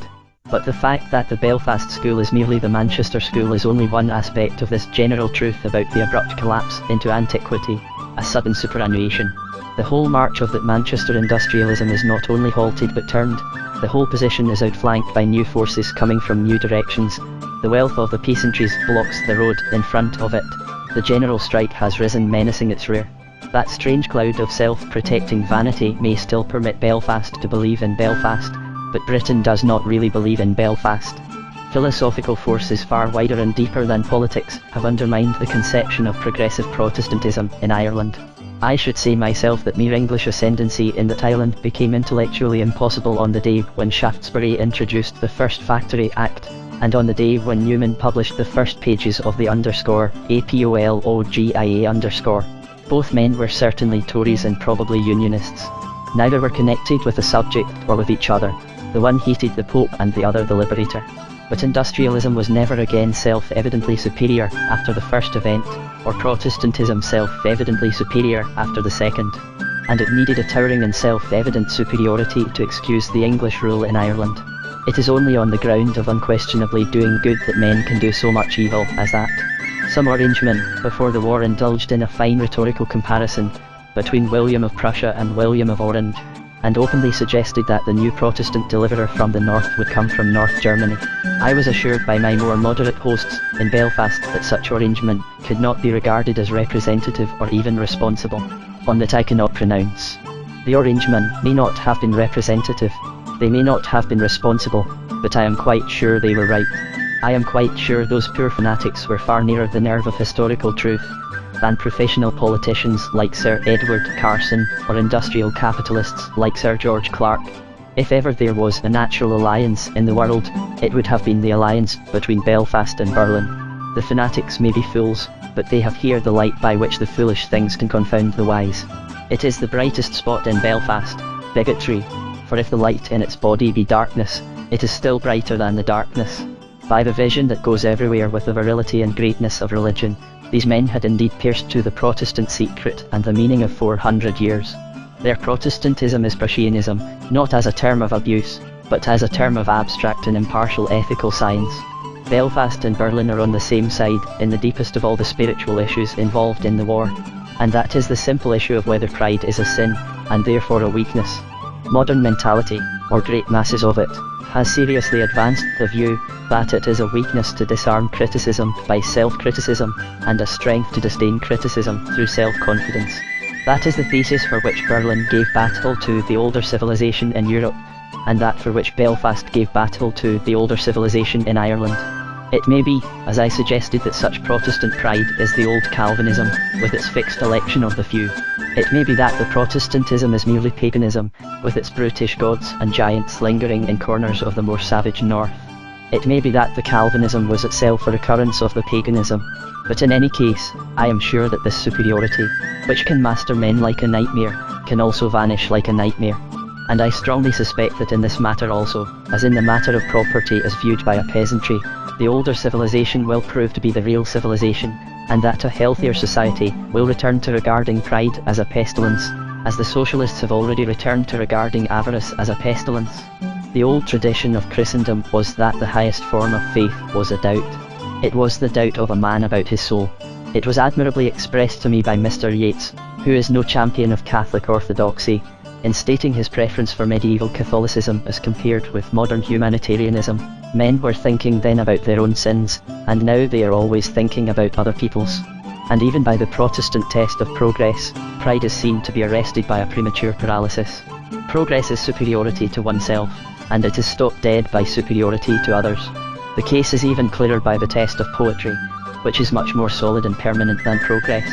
The Superman may have been a sort of poem, but he could never be any sort of poet.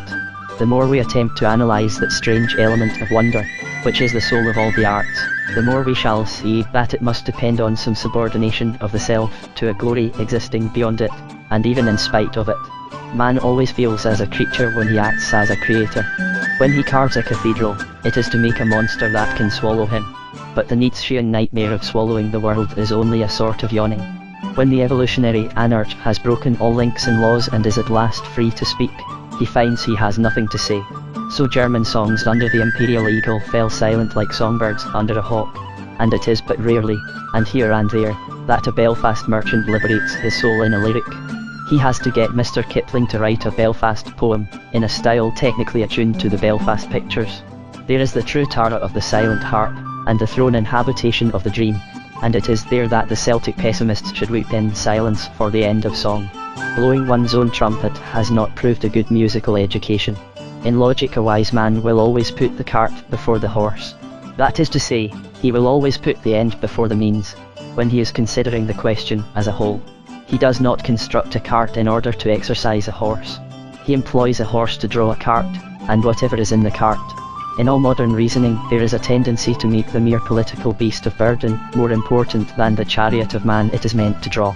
This has led to a dismissal of all such spiritual questions in favour of what are called social questions, and this to a too facile treatment of things like the religious question in Belfast. There is a religious question, and it will not have an irreligious answer. It will not be met by the limitation of Christian faith, but rather by the extension of Christian charity. But if a man says that there is no difference between a Protestant and a Catholic, and that both can act in an identical fashion everywhere but in a church or chapel, he is madly driving the cart horse when he has forgotten the cart. A religion is not the church a man goes to but the cosmos he lives in, and if any skeptic forgets it, the maddest fanatic beating an orange drum about the Battle of the Boyne is a better philosopher than he. Many uneducated and some educated people in Belfast quite sincerely believe that Roman priests are fiends, only waiting to rekindle the fires of the Inquisition. For two simple reasons, however, I decline to take this fact as evidence of anything except their sincerity. First, because the stories, when reduced to their rudiment of truth, generally resolved themselves into the riddle of poor Roman Catholics, giving money to their own religion, and seem to deplore not so much a dependence on priests as an independence of employers. And second, for a reason drawn from my own experience, as well as common knowledge, concerning the Protestant gentry in the south of Ireland. The Southern Unionists spoke quite without this special horror of Catholic priests or peasants. They grumbled at them or laughed at them as a man grumbles or laughs at his neighbours, but obviously they no more dreamed that the priest would burn them than that he would eat them. If the priests were as black as the black Protestants painted them, they would be at their worst where they are with a majority, and would be known at their worst by the minority. It was clear that Belfast held the more bigoted tradition, not because it knew more of priests, but because it knew less of them, not because it was on the spot, but because the spot was barred. An even more general delusion was the idea that all the Southern Irish dreamed and did no work. I pointed out that this also was inconsistent with concrete experience, since all over the world a man who makes a small farm pay has to work very hard indeed. In historic fact, the old notion that the Irish peasant did no work, but only dreamed, had a simple explanation. It merely meant that he did no work for a capitalist's profit, but dreamed of some day doing work for his own profit. But there may also have been this distorted truth in the tradition, that a free peasant, while he extends his own work, creates his own holidays.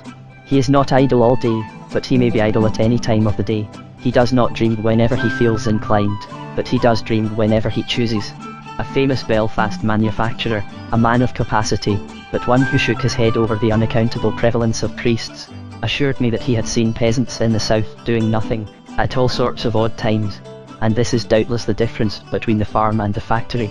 The same gentleman showed me over the colossal shipping of the great harbour, with all machinery and transport leading up to it. No man of any imagination would be insensible to such titanic experiments of his race, or deny the dark poetry of those furnaces fit for Vulcan, or those hammers worthy of Thor. But as I stood on the dock I said to my guide, "Have you ever asked what all this is for?" He was an intelligent man, an exile from metaphysical Scotland, and he knew what I meant. "I don't know," he said. "Perhaps we are only insects building a coral reef. I don't know what is the good of the coral reef." "Perhaps," I said, "that is what the peasant dreams about, and why he listens to the priest." For there seems to be a fashionable fallacy, to the effect that religious equality is something to be done and done with, that we may go on to the real matter of political equality. In philosophy it is the flat contrary, that is true. Political equality is something to be done and done with, that we may go on to the much more real matter of religion.